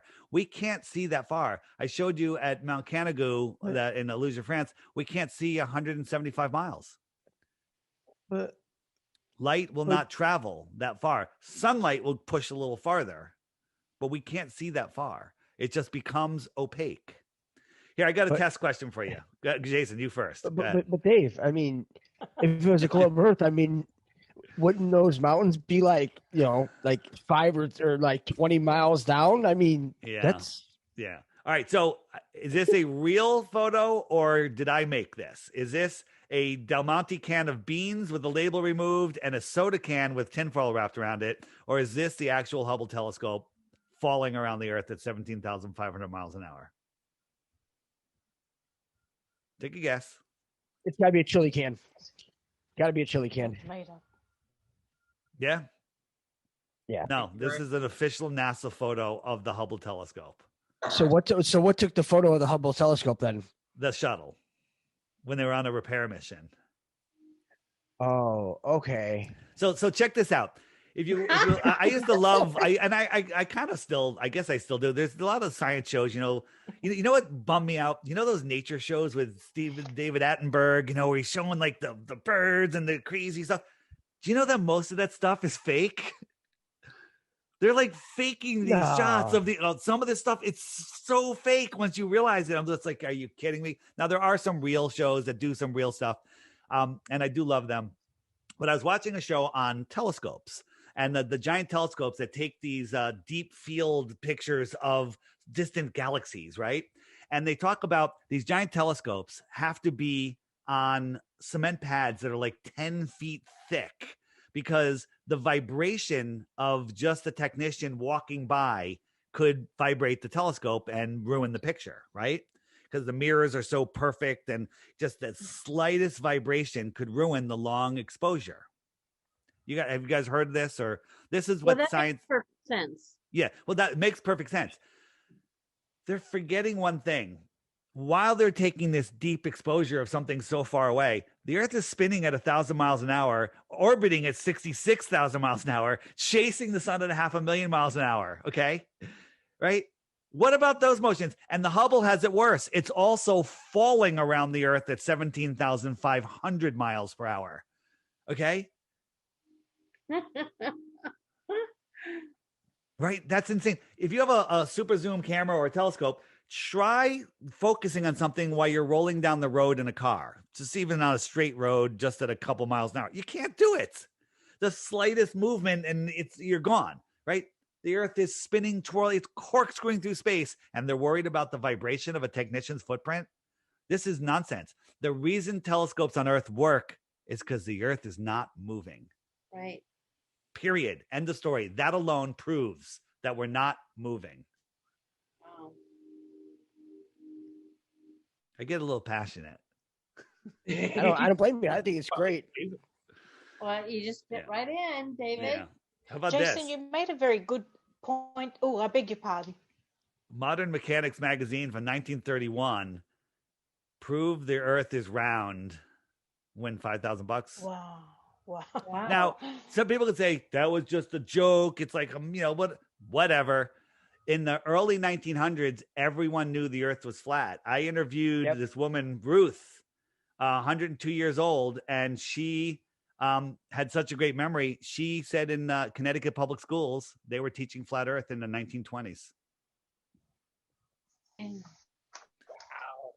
Yeah. Wasn't it around 1958 that changed? Because if you look at sort of the Britannica and a lot of those encyclopedias, the they Encyclopedia seem to have Americana. changed. Encyclopedia. Yes, that's 1958. Sorry, Jason. Encyclopedia Americana said that in, Yeah. at 80 degrees south, the firmament was at 13,000 feet or 13,000 feet, something like that. 13,000 feet. That's correct. So they literally took flat Earth out of the school system. They started teaching heliocentrism. There was lots of controversy, lots of newspaper articles about teachers being persecuted for trying to teach the heliocentric, heresy. And this was in the early 1900s, right? 1940, people still knew. But the problem is, say Jason and I were hanging out in 1925 and we're like, yeah, Earth is flat. How are we going to tell anybody? What are we going to do? We're going to run down the road, knock on the door. Hey, the Earth is flat. I mean, we didn't have Twitter. There was no electricity. Okay. Yeah. So, people knew, but now the Industrial Revolution, people are starting to get more power and technologies coming out, and they had to hide it, because if everyone woke up tomorrow knowing the Earth is flat, the elite are finished. They're done. They lose their power. They lose their power when you figure out who you are and the power of your mind. It's amazing. We live in this amazing place, and they want us to think we're on a spinning speck flying through a godless nothing, right? And that you have no power. We have so much power, it's ridiculous. But two people together is 100 times more than one person alone, right? And one person alone is powerful. And then put everyone together. The Maharaji effect, is that what it's called? When everyone prays together and world peace happens. They've divided us up by countries, by religions, by sex, by culture, by race, by sports teams, by politics, and now they separating us. Don't touch each other. Don't look at each other. I was reading the rules for a pool. Yeah, as soon as you stop swimming, you have to put your mask on. Yeah, try to exhale underwater, and if you stop to rest, don't look at anybody. Are you frigging kidding me? Okay. They don't want us together, because if we get together now, there's a big awakening going on. People are awakening. Just look at what's going on in the world. But if you watch the news, they're not going to let you know people are waking up. if people got together in groups now, I think they'd be finished. That's why they're trying to keep us all apart. Yep. I concur. Yeah. Jason, what I wanted to say, you made a very good point, and I wanted you, maybe for the benefit of everybody else, just to expand on it, where they're trying to take God out in terms of when you look at a lot of, not just the Bible, you look at the Book of Enoch and the one that you referred everybody, the OSP. If you look at all of those, they all say the same story. And I thought maybe you might want to dwell on that just so people can have a little bit of evidence to go and research those texts. Well, because in the OSP, what it is that they go over the 24,000 years of cosmogony. And what people don't understand is that when the Bible starts, it goes right into Genesis. They mention flat Earth a few times, and then all of a sudden it goes right to the story. Right to the story that's been perpetuated throughout time. They just change the names. It's over and over and over again. The next time we have a reset, we're gone, and next ones come up. They're on the same story over and over and over again. I mean, to really understand this is that we have to learn as a group of the true power that we do have. Is, remember, we were created in the image of our Creator. Not in so much the image, but we have the powers of our Creator. All of us do collectively. Jason, not just one of us, but go ahead. Yeah, no, I was just gonna say, someone in the chat said, "Why I still don't get it? Why the lie?" And the lie is because they don't want us to know our true power. And again, there's so much information out there. But on my app, the Flat Earth Sun, Moon, and Zodiac Clock app, if you click the question mark and then you click "Why the lie," there's a playlist of videos there that will blow your mind for anybody that wants to know what's going on. Why the lie? Up comes a list. Again, if you Google, search top 10 reasons the Earth is flat, you're going to get top 10 reasons the Earth is a globe. These videos here will literally make you cry. They'll make you see it. I said, what difference does it make? Right? It's not going to change my life. My life is so changed. It's unbelievable. Yes. I can't believe where I am right now. And it's all because of flat Earth.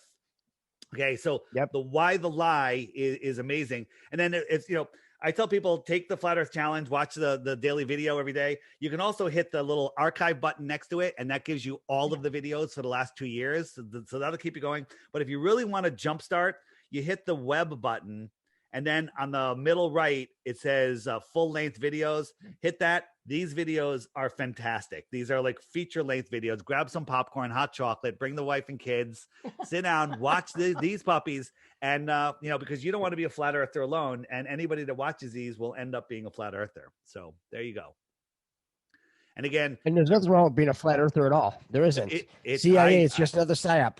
I take it with pride. I mean, if you called me a globe earther, I'd be like, how dare you? How dare you? Oh, that's like calling my mother a whore. Right. Don't say that. No. Who are you to say that? Yeah. Ask Jesus. He will tell you he walked around Earth. You know what? Do not get me started on this subject right now, because I'll tell you what.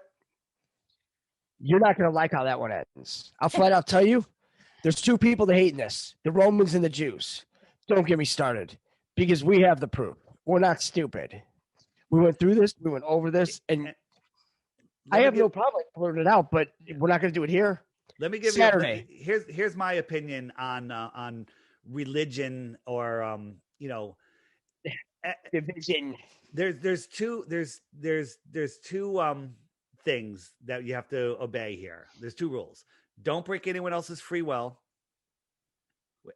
Be good to your neighbor, and don't lose control of your soul. That's it. Now, Christians, Muslims, Jewish, whatever religion you study, if that studying of that religion helps you obey those simple rules, then that religion is perfect for you.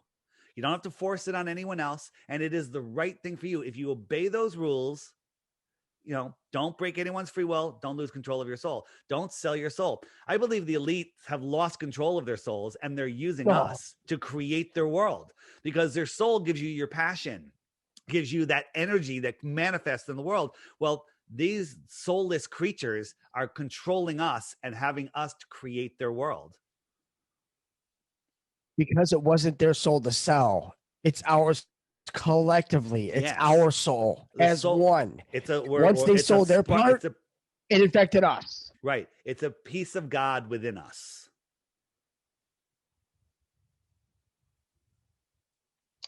But David, the ridiculous thing is, I mean, I can only speak for Greek Orthodox because that's what I was raised.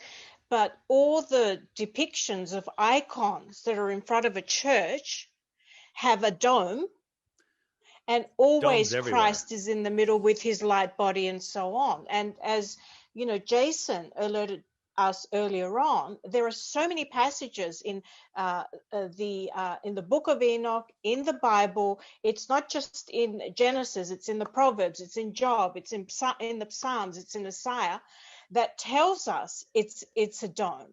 And also Os, which was that great Bible that you referred us to, Jason, a couple of shows ago. I even had a read of that, and it's in there, you know, with diagrams, even, you know, in there.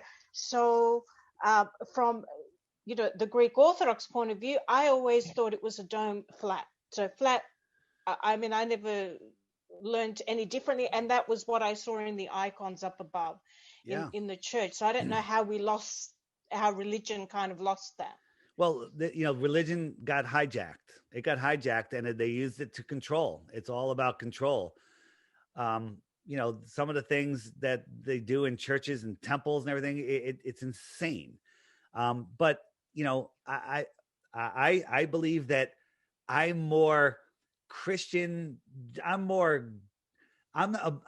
seen some things that some people that call themselves Christians do. I'm not just picking on Christians. There's just a lot that isn't very Christian. I believe in the Christ consciousness. That is just the consciousness of this world, the God consciousness. Just be aware, be good, don't trample on anyone's rights, and you know, help your neighbor. Hello, the world is great.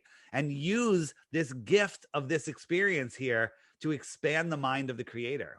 I mean, this is an amazing place. And it's going to hell right now. Wake up, people. Yeah.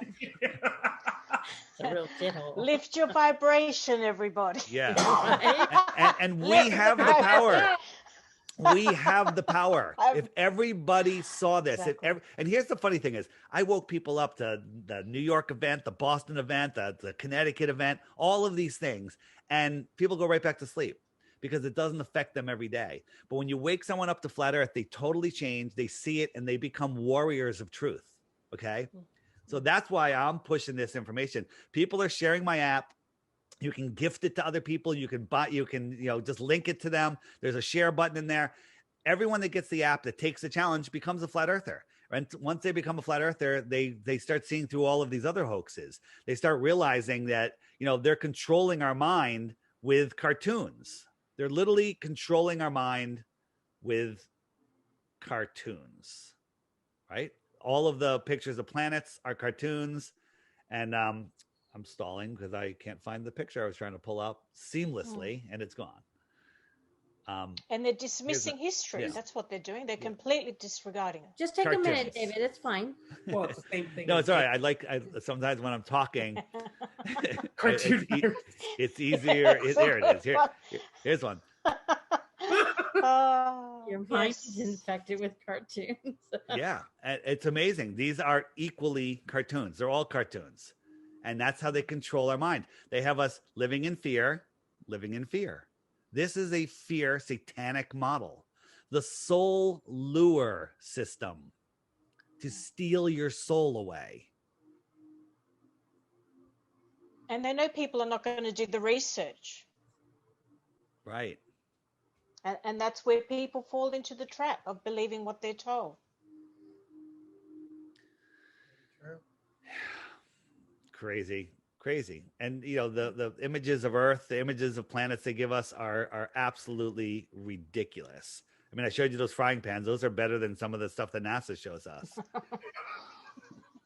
Guys, no, go ahead. No, I was going to say, this is a picture. Now, remember, Pluto is so far away from Earth, you can barely see the sun's like the size of a star.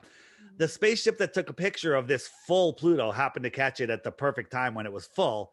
It's traveling 60,000 miles an hour How did it get this long exposure shot, right? And why does this, I guess that's a desert, look a little bit like the dog Pluto, which was created the same year Pluto was discovered? Oh my. Okay, this is all satanic witchcraft, wizardry, whatever you want to call it. Nothing they show us is real. So, and it's so easy to fool us, right? Do you know your planets? Do you know your planets, Maria? Yes, but I don't know them in What in planet? the order What in the planet? line What that planet I is learned this? at Do you know what school. planet this is? Oh God, no idea. Do you guys? Uranus? No, not Uranus. Jupiter. Does it look Oh. like Jupiter? Is that Jupiter? No, it doesn't look like Jupiter. Not Well, the you're- one that they showed us. Well, it's not Jupiter. It's actually a pond with ducks in it. Oh, I was Okay. gonna say, looks a bit different. Yeah, but You guys are good. Could be. Most people go, that's Jupiter. You know, that's Jupiter, right? yeah. But again, the picture of Jupiter is a model that they took a picture of. 2014, this is the one that everyone saw. Wow. 2016, over 2 years later, they said, look, we got a picture of the northern lights. That proves that Jupiter has a magnetic core just like Earth. Okay, look at this crap. Look at this crap. Am I allowed to say that? Jupiter is a gaseous planet, right? This is a hurricane bigger than Earth, they tell us. And not a single cloud has changed in 2.5 years. Not a single cloud. It's the same picture. These lazy bastards at NASA are too lazy to even create a new image. All right. Right. But meanwhile, we're supposed to believe that is, Jupiter. When they showed us this, which is a time lapse over a couple of days as a satellite was approaching Jupiter, right? Look at the clouds. They're changing just over days. And the picture that I just showed you 2.5 years apart, the clouds are exactly the same. This is garbage. Garbage. Wow. Yeah. Yeah, but people don't pay attention to detail. That's the thing. So they wouldn't pick that up. I know people just want to believe. They just want to believe and they Yeah. just believe. It's ridiculous. Yeah, I know. So guys, we have 1,225 people with us tonight. It's nice. Here, let me show you another thing. You guys heard about the Mars lander? Then they flew the helicopter the other day, right? The drone. You guys even hear about this? They landed a rover on Mars a couple weeks ago, and then it had a drone on it that was going to fly on Mars. Well, one, the atmosphere on Mars is 1% of the atmosphere on Earth. That would be like flying a helicopter at 150,000 feet when we can't fly a helicopter to the top of Everest, okay, which is like 14,000 feet because the air is too thin. Somehow, this drone was able to fly, and they said it's because the propellers are going much faster than they do here on Earth. I'm like, well, how come they haven't created a helicopter on Earth that does that to rescue people on the top of Everest or whatever? This is not a picture of the drone. This is the drone taking a picture of its shadow on Mars. Those blades are spinning so fast that the highest speed camera couldn't capture them. But it captured the blade shadows on the ground. And why is this darker than the blades? It's a shadow. Are the blades transparent? This is ridiculous. People will believe anything. And look, it's curved. It's got to be Mars. It was 16 feet in the air. Why are we seeing this curve? Why are we seeing the blades? People will believe anything. It's amazing. The only proof that we have that something landed on Mars is this. This is what they showed us during the live stream of the landing. I've seen better video games. In the 1980s. Okay. I still have my Nintendo. This is what they showed us. And all the people in the control room, the kids in schools, they had monitors in the classrooms. Kids were watching this live because this is a historic moment. They're landing another rover on Mars with a helicopter on it. Look what they're showing us. Look at this, right? And look at these people. These are the people in the control room. They're a bunch of kids straight out of space camp. Okay. Look at this. And they all got double masks on too. Right on. And who's taking the video? I mean, what's taking the video? And here's the other thing. They don't say that this isn't animation, but they never say that it's animation. Okay. And parachute can't even open at 50,000 feet above us. A parachute doesn't open until it gets like closer to 40,000 feet. This thing, what's opening this parachute? There's no air, right? What if the data that they were getting back said it crashed? Do they have an animation of it crashing? Okay. This is the only evidence we have that something landed on Mars, and everyone says we've got a rover on Mars. You know how you can tell it's real? Because of the high fives. They're coming. Get ready. They're gonna high five they're gonna high five the crap out of this. All right. Look, wait a minute. It's down. Make sure. Hold on. We need some intense looks. Give us some intense looks. Get ready. Get ready. Wait. Hold your breath. The chicken in the middle Get ready. of the chair. She's ready. Ready? Here we go. Confirmation. Yes. High five, Jason. High five. Yeah. High five. Come on. Don't Yeah, leave me high hanging. vibes, High high five. vibes, everybody. I can't even do it. I can't even do it. Yeah. I'm gonna opt for the Neil Armstrong and Buzz Fist Aldrin. bumps. Fist bumps and high fives. After they got back the press conference, I'm gonna opt for that look. This look. Yes, that look. Yeah. Just got back from the moon, and now I'm gonna look like that. It's like, Yeah. yeah. Well, Jason, they were tired. Sure they were. Tired of bullshit. Yeah. Is that why Buzz Aldrin still wears 2 watches? They're being forced to lie. Wasn't there some footage with President Trump and one of the astronauts, and he was making some comments, and then the astronaut was looking at him quite strangely? Yeah. Buzz Aldrin. Buzz Aldrin. That He's like was rolling his eyes. He's like, "Oh, we're going to Mars," and Buzz is like, "Oh Yeah. boy, Oh, yeah. oh boy." That's when he introduced Space Force. Yeah. And he's like, "Oh well." See, people don't understand what Space Force is. Space Force is they're eliminating Air Force because the Air Force was created under the corporation, the United States. That's why they are the ones that are by Biden and Kamala Harris right now. You have the Marines that are protecting the president. You have the Army that's earning their way back into our good graces by taking apart all the whole cabal in D.C. because they left us during the 1878 presidential election with Rutherford B. Hayes, but they made him president, and then they gave him the presidency, and then the Democrats the Congress, and they're like, Army's like, we're out, we're not dealing with this. So they went to the federal because it was right after the Act of 1871. They didn't realize that the federal government was in fact the evil empire across the pond. Space Force logo. Starfleet Command logo. This is predictive programming again. It's just to make us buy into this. You know, what's the purpose of the Space Force? Is it for the good? Is it for the bad? I couldn't tell you, but they're mocking us. They're literally mocking us. But they have stargates and wormholes. Could be. Yep. Could be. The sun is actually the sun that they actually have up there. It's a solar simulator, but they actually have another one that is actually it's a Stargate. Because they have a Stargate. That's why they went into Iraq. When they went to Iraq with the Desert Shield and Desert Storm, they went in there to destroy all the antiquities. They had to destroy one of the Stargates. And that's what that I could get behind. All these wars, like the first thing we did in Iraq, we went right into the museums to get this information. They're hiding our history. There's history everywhere. You know, mud flood history, like right here in Connecticut. I found a church that has like 4 stories underground with windows looking into the dirt. I'm like, what happened here? Yeah. You know, you don't build windows underground. Okay. Yep. But there's no mention of it. And then if you look at the construction of this thing, it's like big dome and a big tower, towers and domes. That's free energy technology, right? There was people knew how resonance worked, and you know this whole world was connected. I believe that the whole world was, you know, what we call the Tatarian Empire.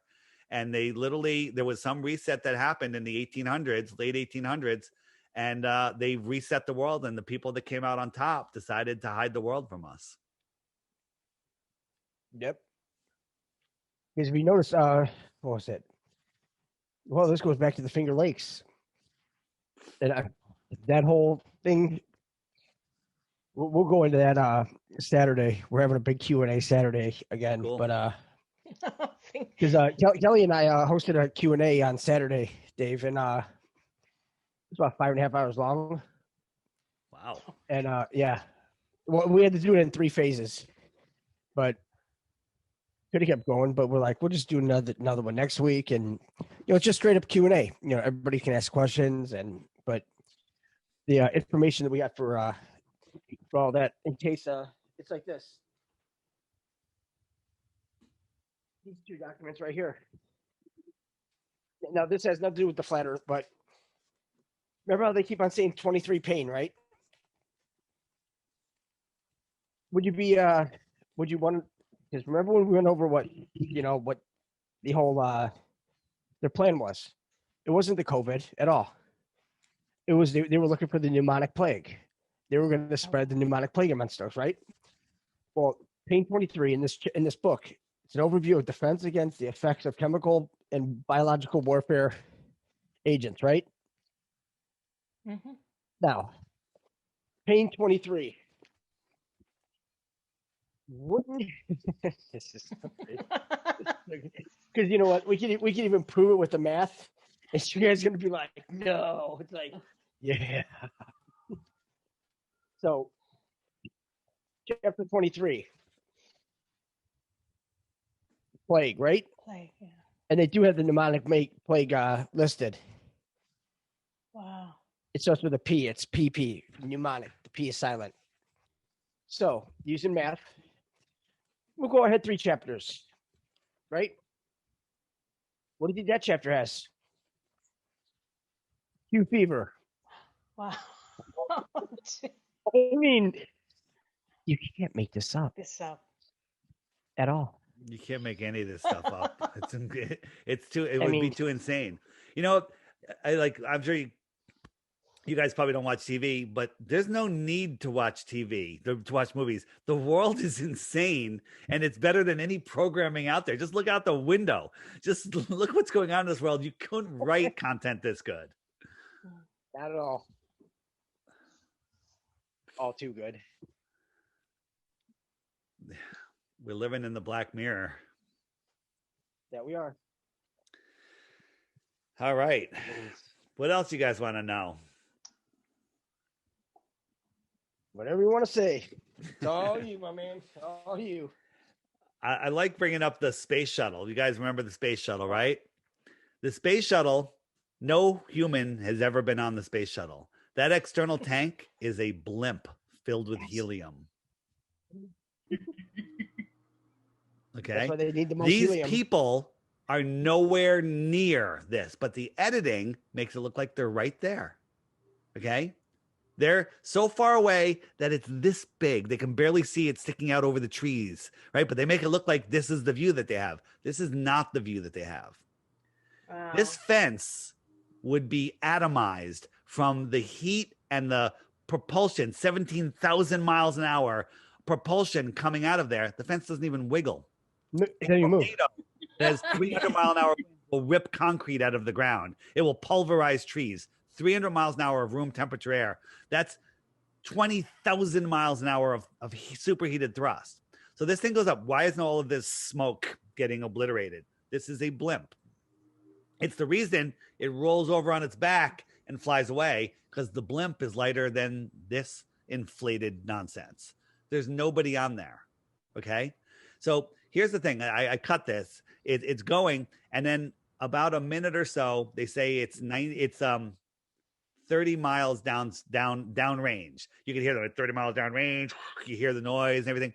And then these external rockets are going to let go. And the second they let go, you hear when you see it. So watch. You can't hear the noise, but you'll hear the sound.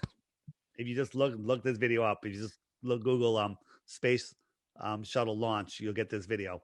When you see that, you hear it.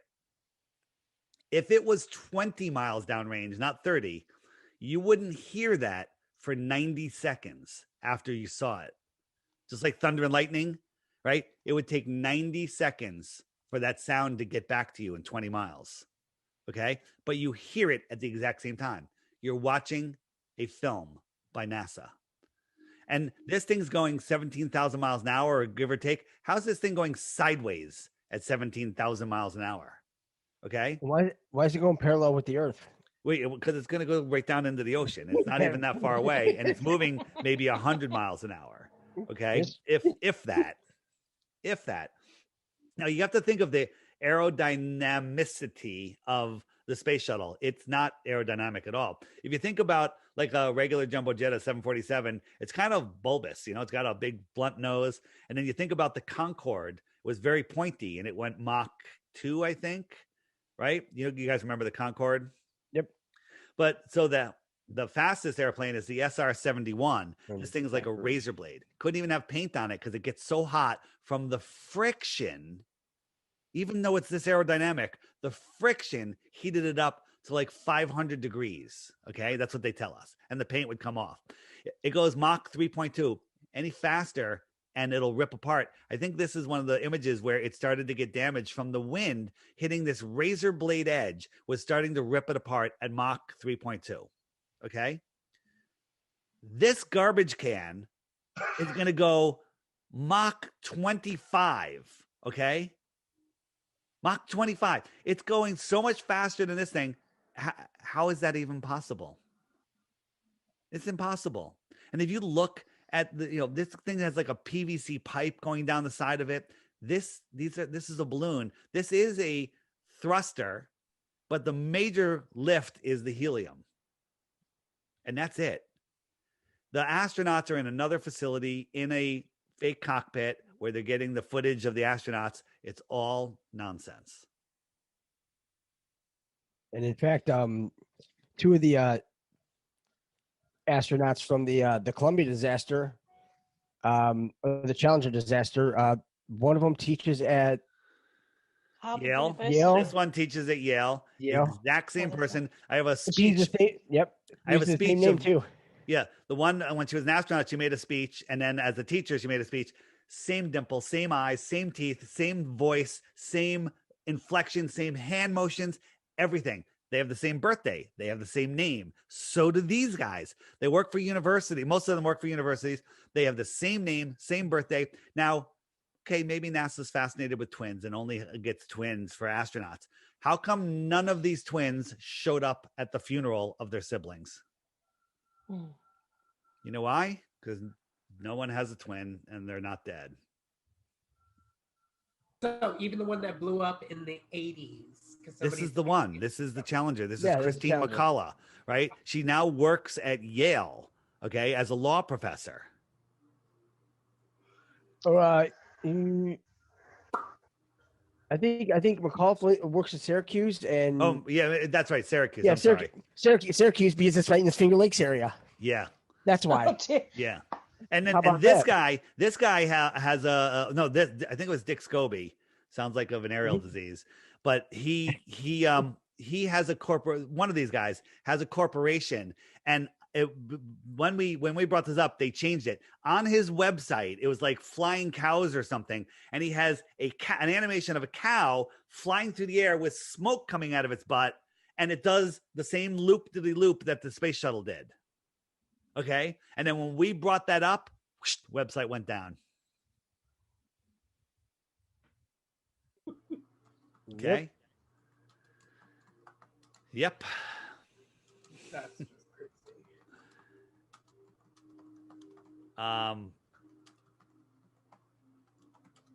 There's a lot.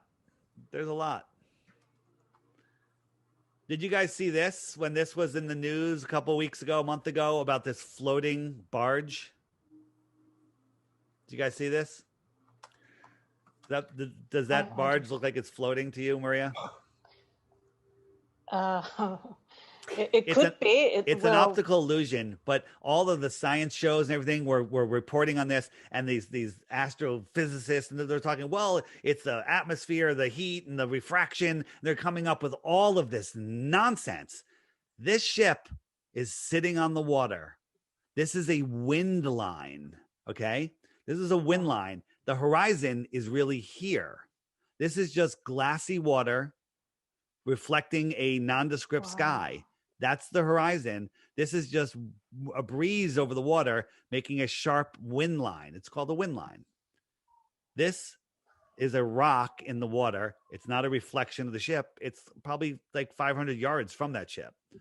And this is just glassy water. And here's the horizon out here, right? But the nonsense that they made about this in the mainstream news was insanity. And people just, the refraction, and it proves that the earth is a ball. No, it's a ship on glassy water. Whoops. There we go. Ready? I'm going to prove to you that the International Space Station is real.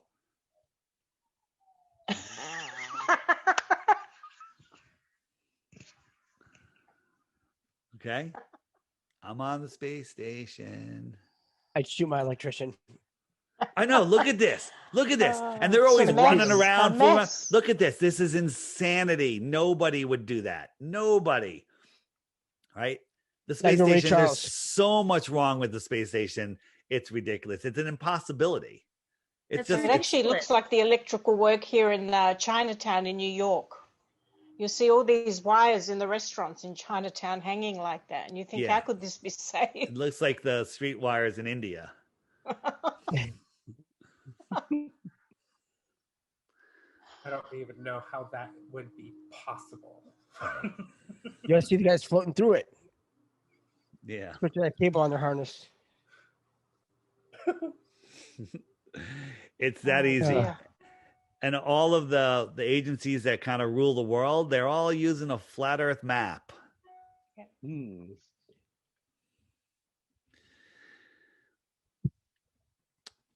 Someone mentioned that President Trump had the flat Earth model on his desk.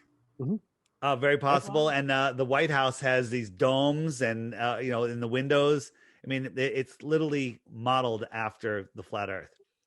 I love this. This is kind of like my view, like this is our world pond. And, maybe the creator has lunch here looking over the world. I don't know. We went to Nevada and found a pizza restaurant called Flat Earth Pizza. Flat Earth Pizza. I've seen it. Now, Oh. did anyone go in there and interview the owners or anything? No, but I did Yeah. go in and talk to them and And did- had their pizza. Did you ask them if they believe the earth is flat? Yep, sure did. And the answer was yes, absolutely. So they're probably watching right now. Do they have I- T-shirts? Hey, wait, more importantly, was their pizza good? Yeah, it was Yes, good. It was Okay. good. Because that would be a catastrophe if it was horrible pizza, flat earth pizza. I'd go back to the ball.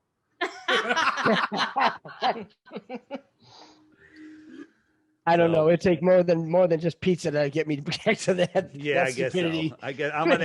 I'm a pizza snob though. I love a good Oh. pizza. I love a good pizza.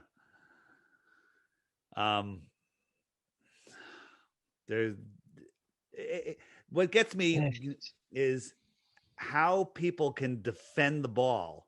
The only way you can defend it is not know anything about it. Oh, guys, don't be hard on yourselves for believing the deception. It's no different than the frog Oh, in the water that gets hot very slowly. Yes. I just learned this in 2017, and it was because I was too lazy to change a YouTube channel. I was doing something, I was like, oh, okay, I'll just let it go. And then when it was the flat earth one, I'm like, but then it stops you. You're just like, well, What? then it clicks. You're just like, Jason, everyone's got the same story. I refused to watch any video, but then I was forced to. And like if then like the next video came on, I'm like, wait a minute. And then the next video came on, I'm like, wait a minute. YouTube used to serve you flat earth video after flat earth video. yeah. But if you guys said, Dave, send me something on, the fake moon landing, the next video would be like the NVIDIA debunking of that. The YouTube algorithms are going to do everything they can to drive you away from flat earth. But now with the app, if you go there, if you wait, the next video pops up, it's an app video. The next one that pops up is an app video. So, if you get people to watch the videos on the app, then they get another good video and another good video. And all you got to do is watch a couple. If you hit the Flat Earth Documentaries button and sit down, literally turn off if you have a TV, turn off the TV for a couple nights, watch those videos. They're well done. There's a new video that just came out by Hibbler Productions. It's on a whole bunch of channels. It's called Level, the movie. Jason, you see it yet? I haven't seen it yet. It's nothing really new for you, but it's really good for beginners. It's about an hour movie, and it is fantastic. It'll be like, wait a minute. And then the number one movie I say for people is A Stranger's Guide to Flat Earth, 21 Questions by ODD Reality. Basically, it takes the top 21 questions that you have, gives you a 2, 3, 4-minute segment on each one, and it's phenomenal. It's phenomenal. It'll answer all your, what about gravity? Boom, gravity. What about, are all the astronauts and scientists in on it? Bam, answers that. What about all the space agencies? Bam. What about sunsets? Bam. It's got everything in it. I've actually modeled my frequently asked questions after that video. Well, if you think about it, people are like, well, why do they lie? I mean, look at how much NASA gets a day. $65 million a day. A day. $65 million a day. And I did this for free. Okay? I did this for free. All right? We're getting ripped off. I want better CGI, NASA. I want better CGI. I agree. Oh, and I have a copy of, I guess they hacked NASA, and we have all the phone numbers, all the email addresses for everyone at NASA. Oh, really? Oh, yeah. In fact, I took a lot of stuff out, but yeah, we have like the SR-71. We have all the specs for that. F-14 Tomcats, F-16 Tomcats, everything. You know what? I wonder how they let this happen. But we found years ago, an open file server for the Himawari 8 satellite. So that's one of the proofs to people. What about the Japanese satellite that takes a picture of Earth every 15 minutes, right? And it has the accurate weather on it. Well, we found the file server for that, and it has all of the world's radar, and then it has the blue marble flat, and then it has it wrapped on a globe. So they take the blue marble, they wrap it on a globe, they wrap the radar images around it, and every 15 minutes they pop out a new one.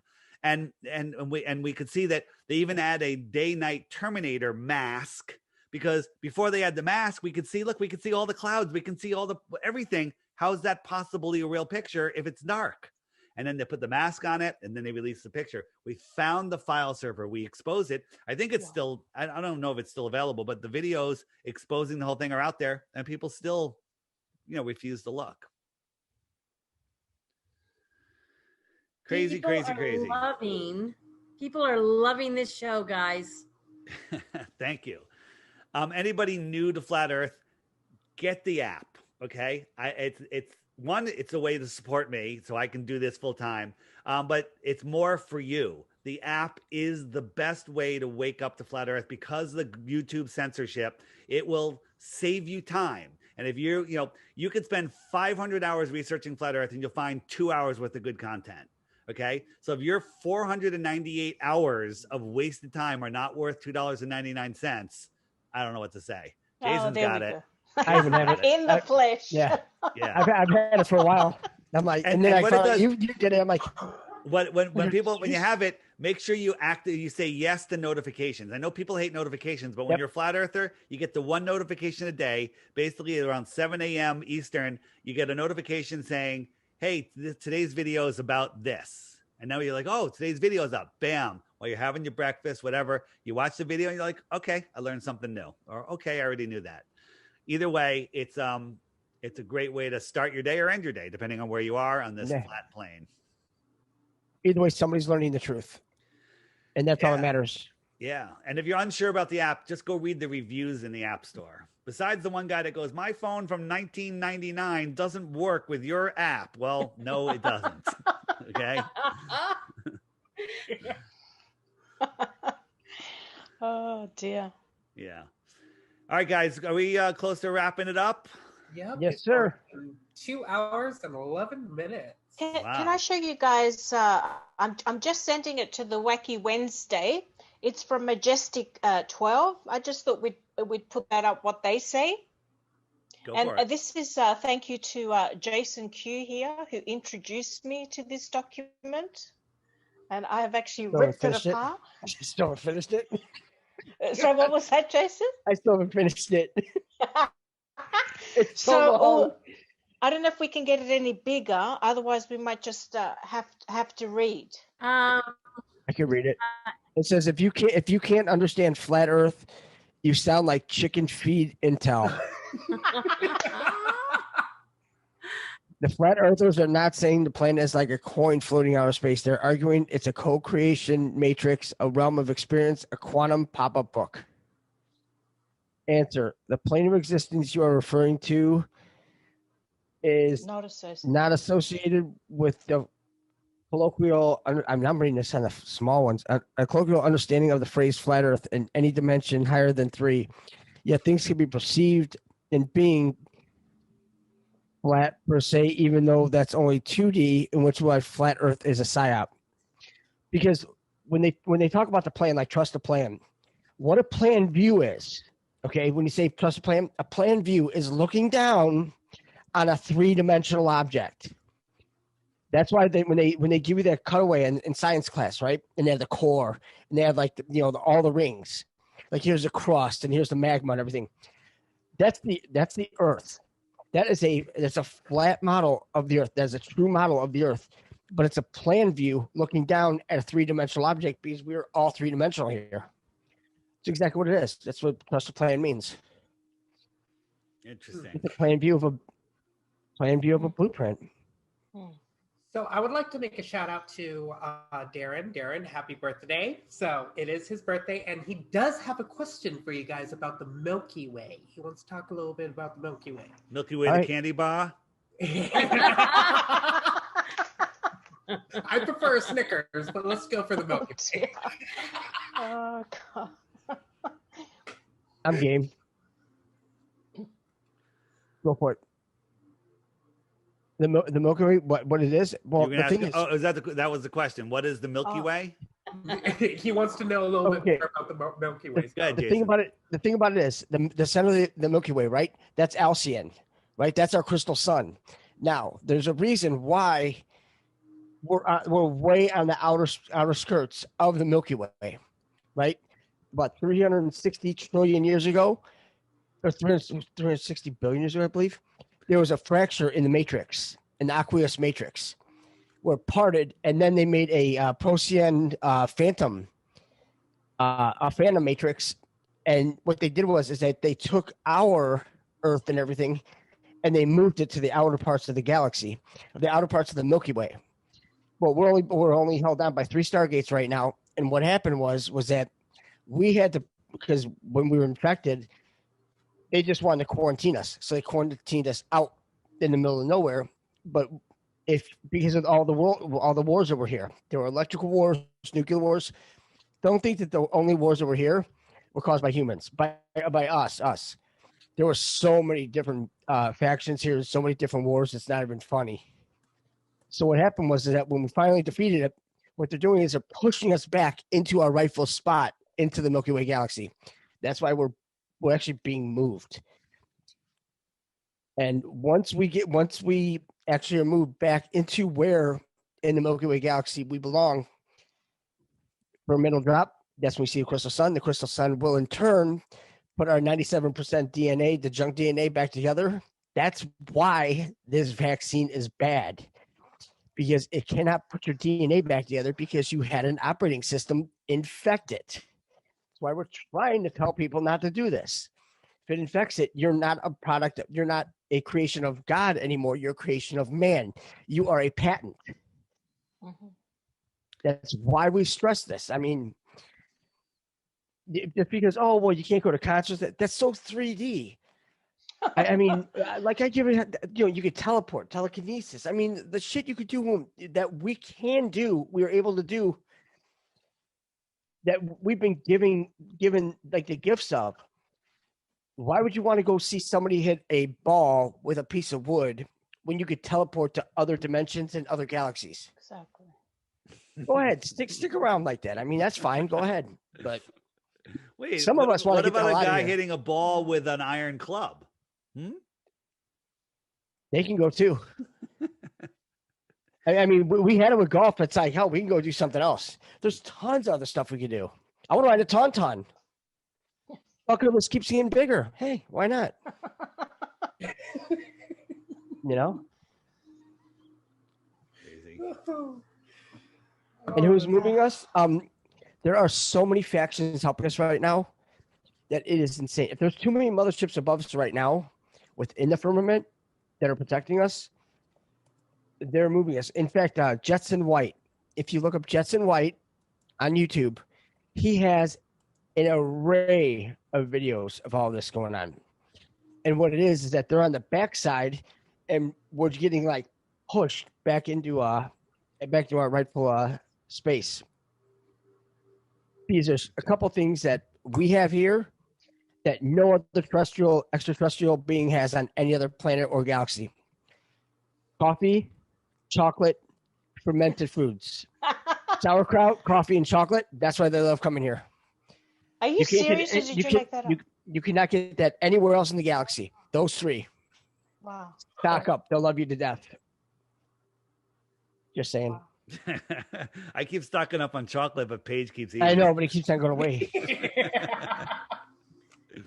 Wow. Wow.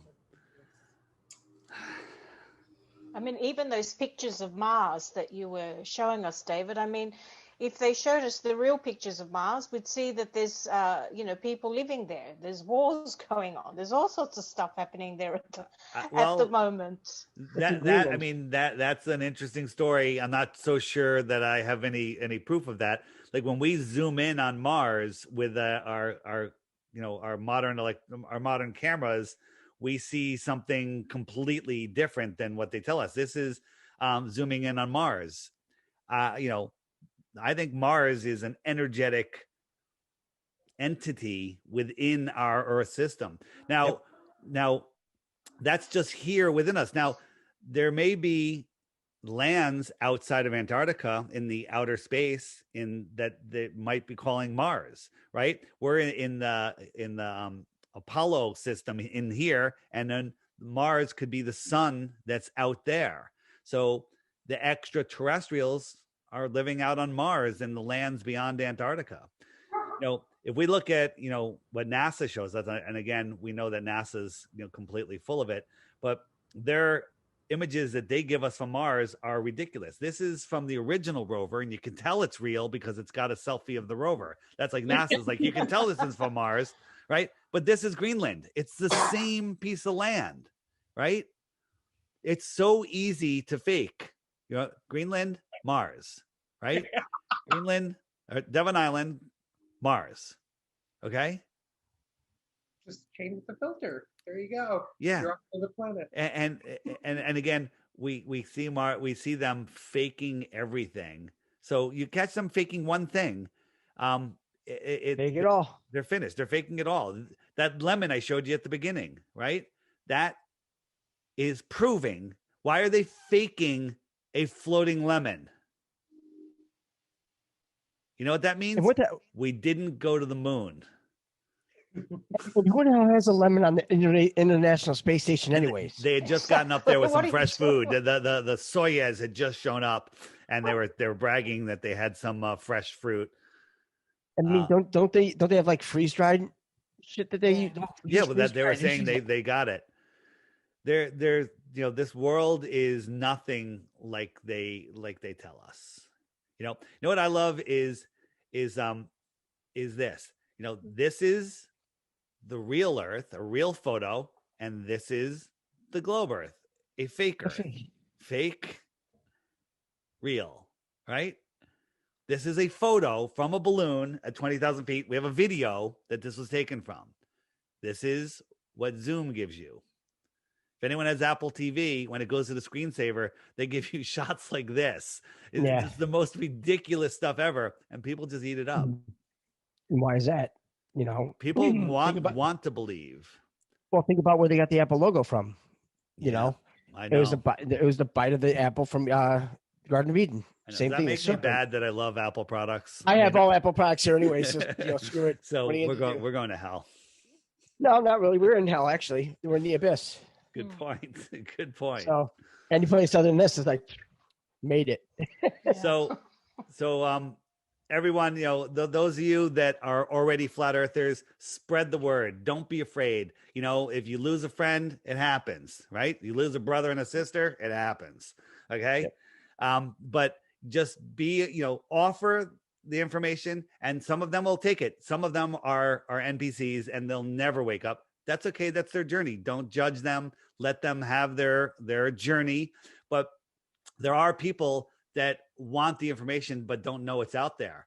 Show them the door and ask them to come through it. And if they come through, show them more. Show them the app. Have them take the app challenge. Then it's out of your hands. You're done. And anyone that downloads that app becomes a flat earther. It's actually in the terms and agreement. If you download this, you agree that you are a flat earther and will never go back to the ball. Okay. It's the last line. All right. I don't want to scare people away. And also one more thing about people thinking it's a sphere. You cannot see a sphere. Remember, we're in three-dimensional. Everything's a three-dimensional object. A sphere is not a three-dimensional object. There are no breaks. There's no depth to a sphere. It's impossible. You cannot look at basketball. When you look at a basketball straight down, right? What does it look like? It's round, right? Right. It's only a sphere when you pick it up and you realize that you're holding it, not because you're looking at it. Every time you look at it from a different perspective, it's still the same shape. It's round. Only until you touch it and get the feeling of it is that it's a sphere. Right. That's all. You just gotta be smarter than NASA, which isn't. And people that think they see the curve of the earth, even if the earth was a sphere, you wouldn't see the curve. Because if you think you see the curve going like that, well, just follow that line around. And by the time you get behind you, you'd be looking down at your feet. And that's not what happens. You see, if we were on a ball, you're on the top of a ball, right? You're on the top of the ball. And let's say I could see to here. Okay. I'm not going to see down like that. I'm going to see to here. I'm going to see to here. I'm going to see all the way around at the same level, right? But we see in a circle. We see the same distance in all directions, right? That gives us a curve, and we think that's a sphere because we draw a line across it. Like, oh, there's a curve of the earth. No, that's the limit of your eyesight, right? That's how it works. Awesome. Very good, my man. Very good, sir. Thank you. Thank you so much. You guys are great. Thanks so much for having me on. And anybody that has a show or knows of a show that needs we'll call it a flat smacking, but in a nice way, send me an email with the show information, put me in contact with them. Or if you have a show and you want to introduce your audience to this amazing information, life-changing information, if you want to save people's souls, save their lives, okay, or possibly save the entire earth, get me on their shows. info@theflatearthpodcast.com. Just tell me what show it is. Tell me, give me all the information, and we'll set it up and we'll do an interview. But if you're already a flat earth show, I don't want to talk to you. Okay. All right. But with some exceptions, of course. This was a great show and you guys are already flat earthers. But if you're I want to reach audiences that aren't flat earthers, right? I don't mind going on the show like this. You guys are great. A lot of people in your audience before the show started thought flat earth was stupid, but now they're flat earthers. Okay. And the thing is, Dave, because I mentioned it a few times, and oh boy, yeah.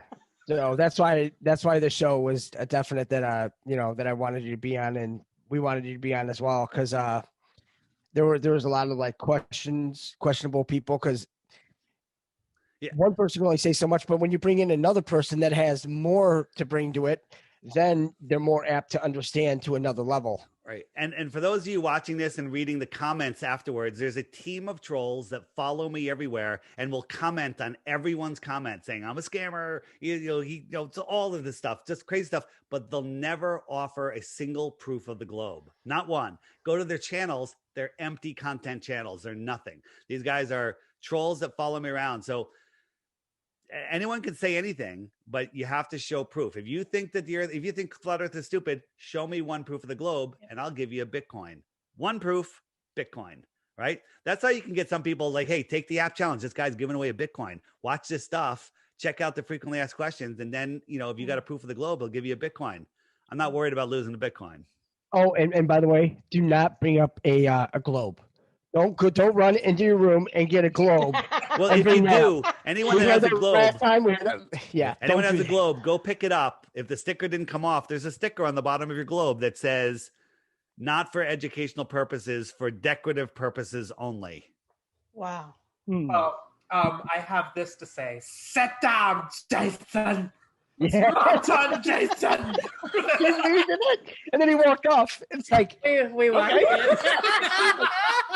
oh, I guess that settles it. I'm like, So, would you guys stay on after we finish the show so that we can chat for a few minutes before we exit? Sure. okay. And I want to thank everyone for coming in and just being such a champ. I mean, all of you just vibrated so high and you were pleasant to each other. Well, with a couple of exceptions, but we took care of that. So it was wonderful. Yeah. So Maria, David, Jason, thank you guys for being here. All right. Rods, you did a wonderful job at doing that. And everybody, info at the Flat Earth Podcast. If you have a show or know of a show that you think I could be on and reach some audiences, hit me up and check out the app. Yes. Definitely. And I also want to thank all our listeners that were here. If it wasn't for you, then we wouldn't be having this show today. So I want to thank you all for being here. David, we are open-minded and believe in all of that. But you presented some information I had no idea about. So that was beautiful. Thank you. Thank you. From the bottom of my heart. Yeah. Truth is enlightening. This is uplifting, vibes up. I've never felt lighter and higher in my life than when I discovered Flat Earth. Right? It takes the weight of this nonsense world that we think we live in and lifts us up. So it's a perfect fit for your show. Yeah, it is. Okay, everyone. We'll see you all later. Thanks, guys. Thanks. Bye-bye, everybody. Thank you. Bye-bye. The Flat Earth Sun and Moon Clock App, a dynamic new app to teach family and friends about where they actually live. The sky is a perfect clock. The sun measures the hours and days. The moon measures the weeks and months. The star constellations measure the seasons and years. 12/12 or 24-hour clock face, or go hands-free. The Flat Earth Sun, Moon, and Zodiac Clock app with new added features. World Time. See what time it is all around the flat Earth. A true Earth compass that shows true navigation across and around the flat Earth plane. Weather. Tap for detailed local weather information. Know what phase and where the moon is at all times. Watch the sun travel between the tropics for the seasons. Select an amazing background. Add your own or have the app change it to a new one automatically every time you use the app. Add a countdown to your next big date. Learn the truth about our world with the featured video of the day. Web button for additional flat Earth related features, from the mythical curve calculator all the way to Tartaria. While talking to friends, easily pull up pictures that expose the globe lie and shine light on the flat Earth truth. Video playlists in different languages. See the real trade winds circling the flat Earth. And clean screen features. Simply click off the items you don't wish to see. The Flat Earth Sun, Moon, and Zodiac Clock app is the best tool to show your friends and strangers how our flat Earth actually works.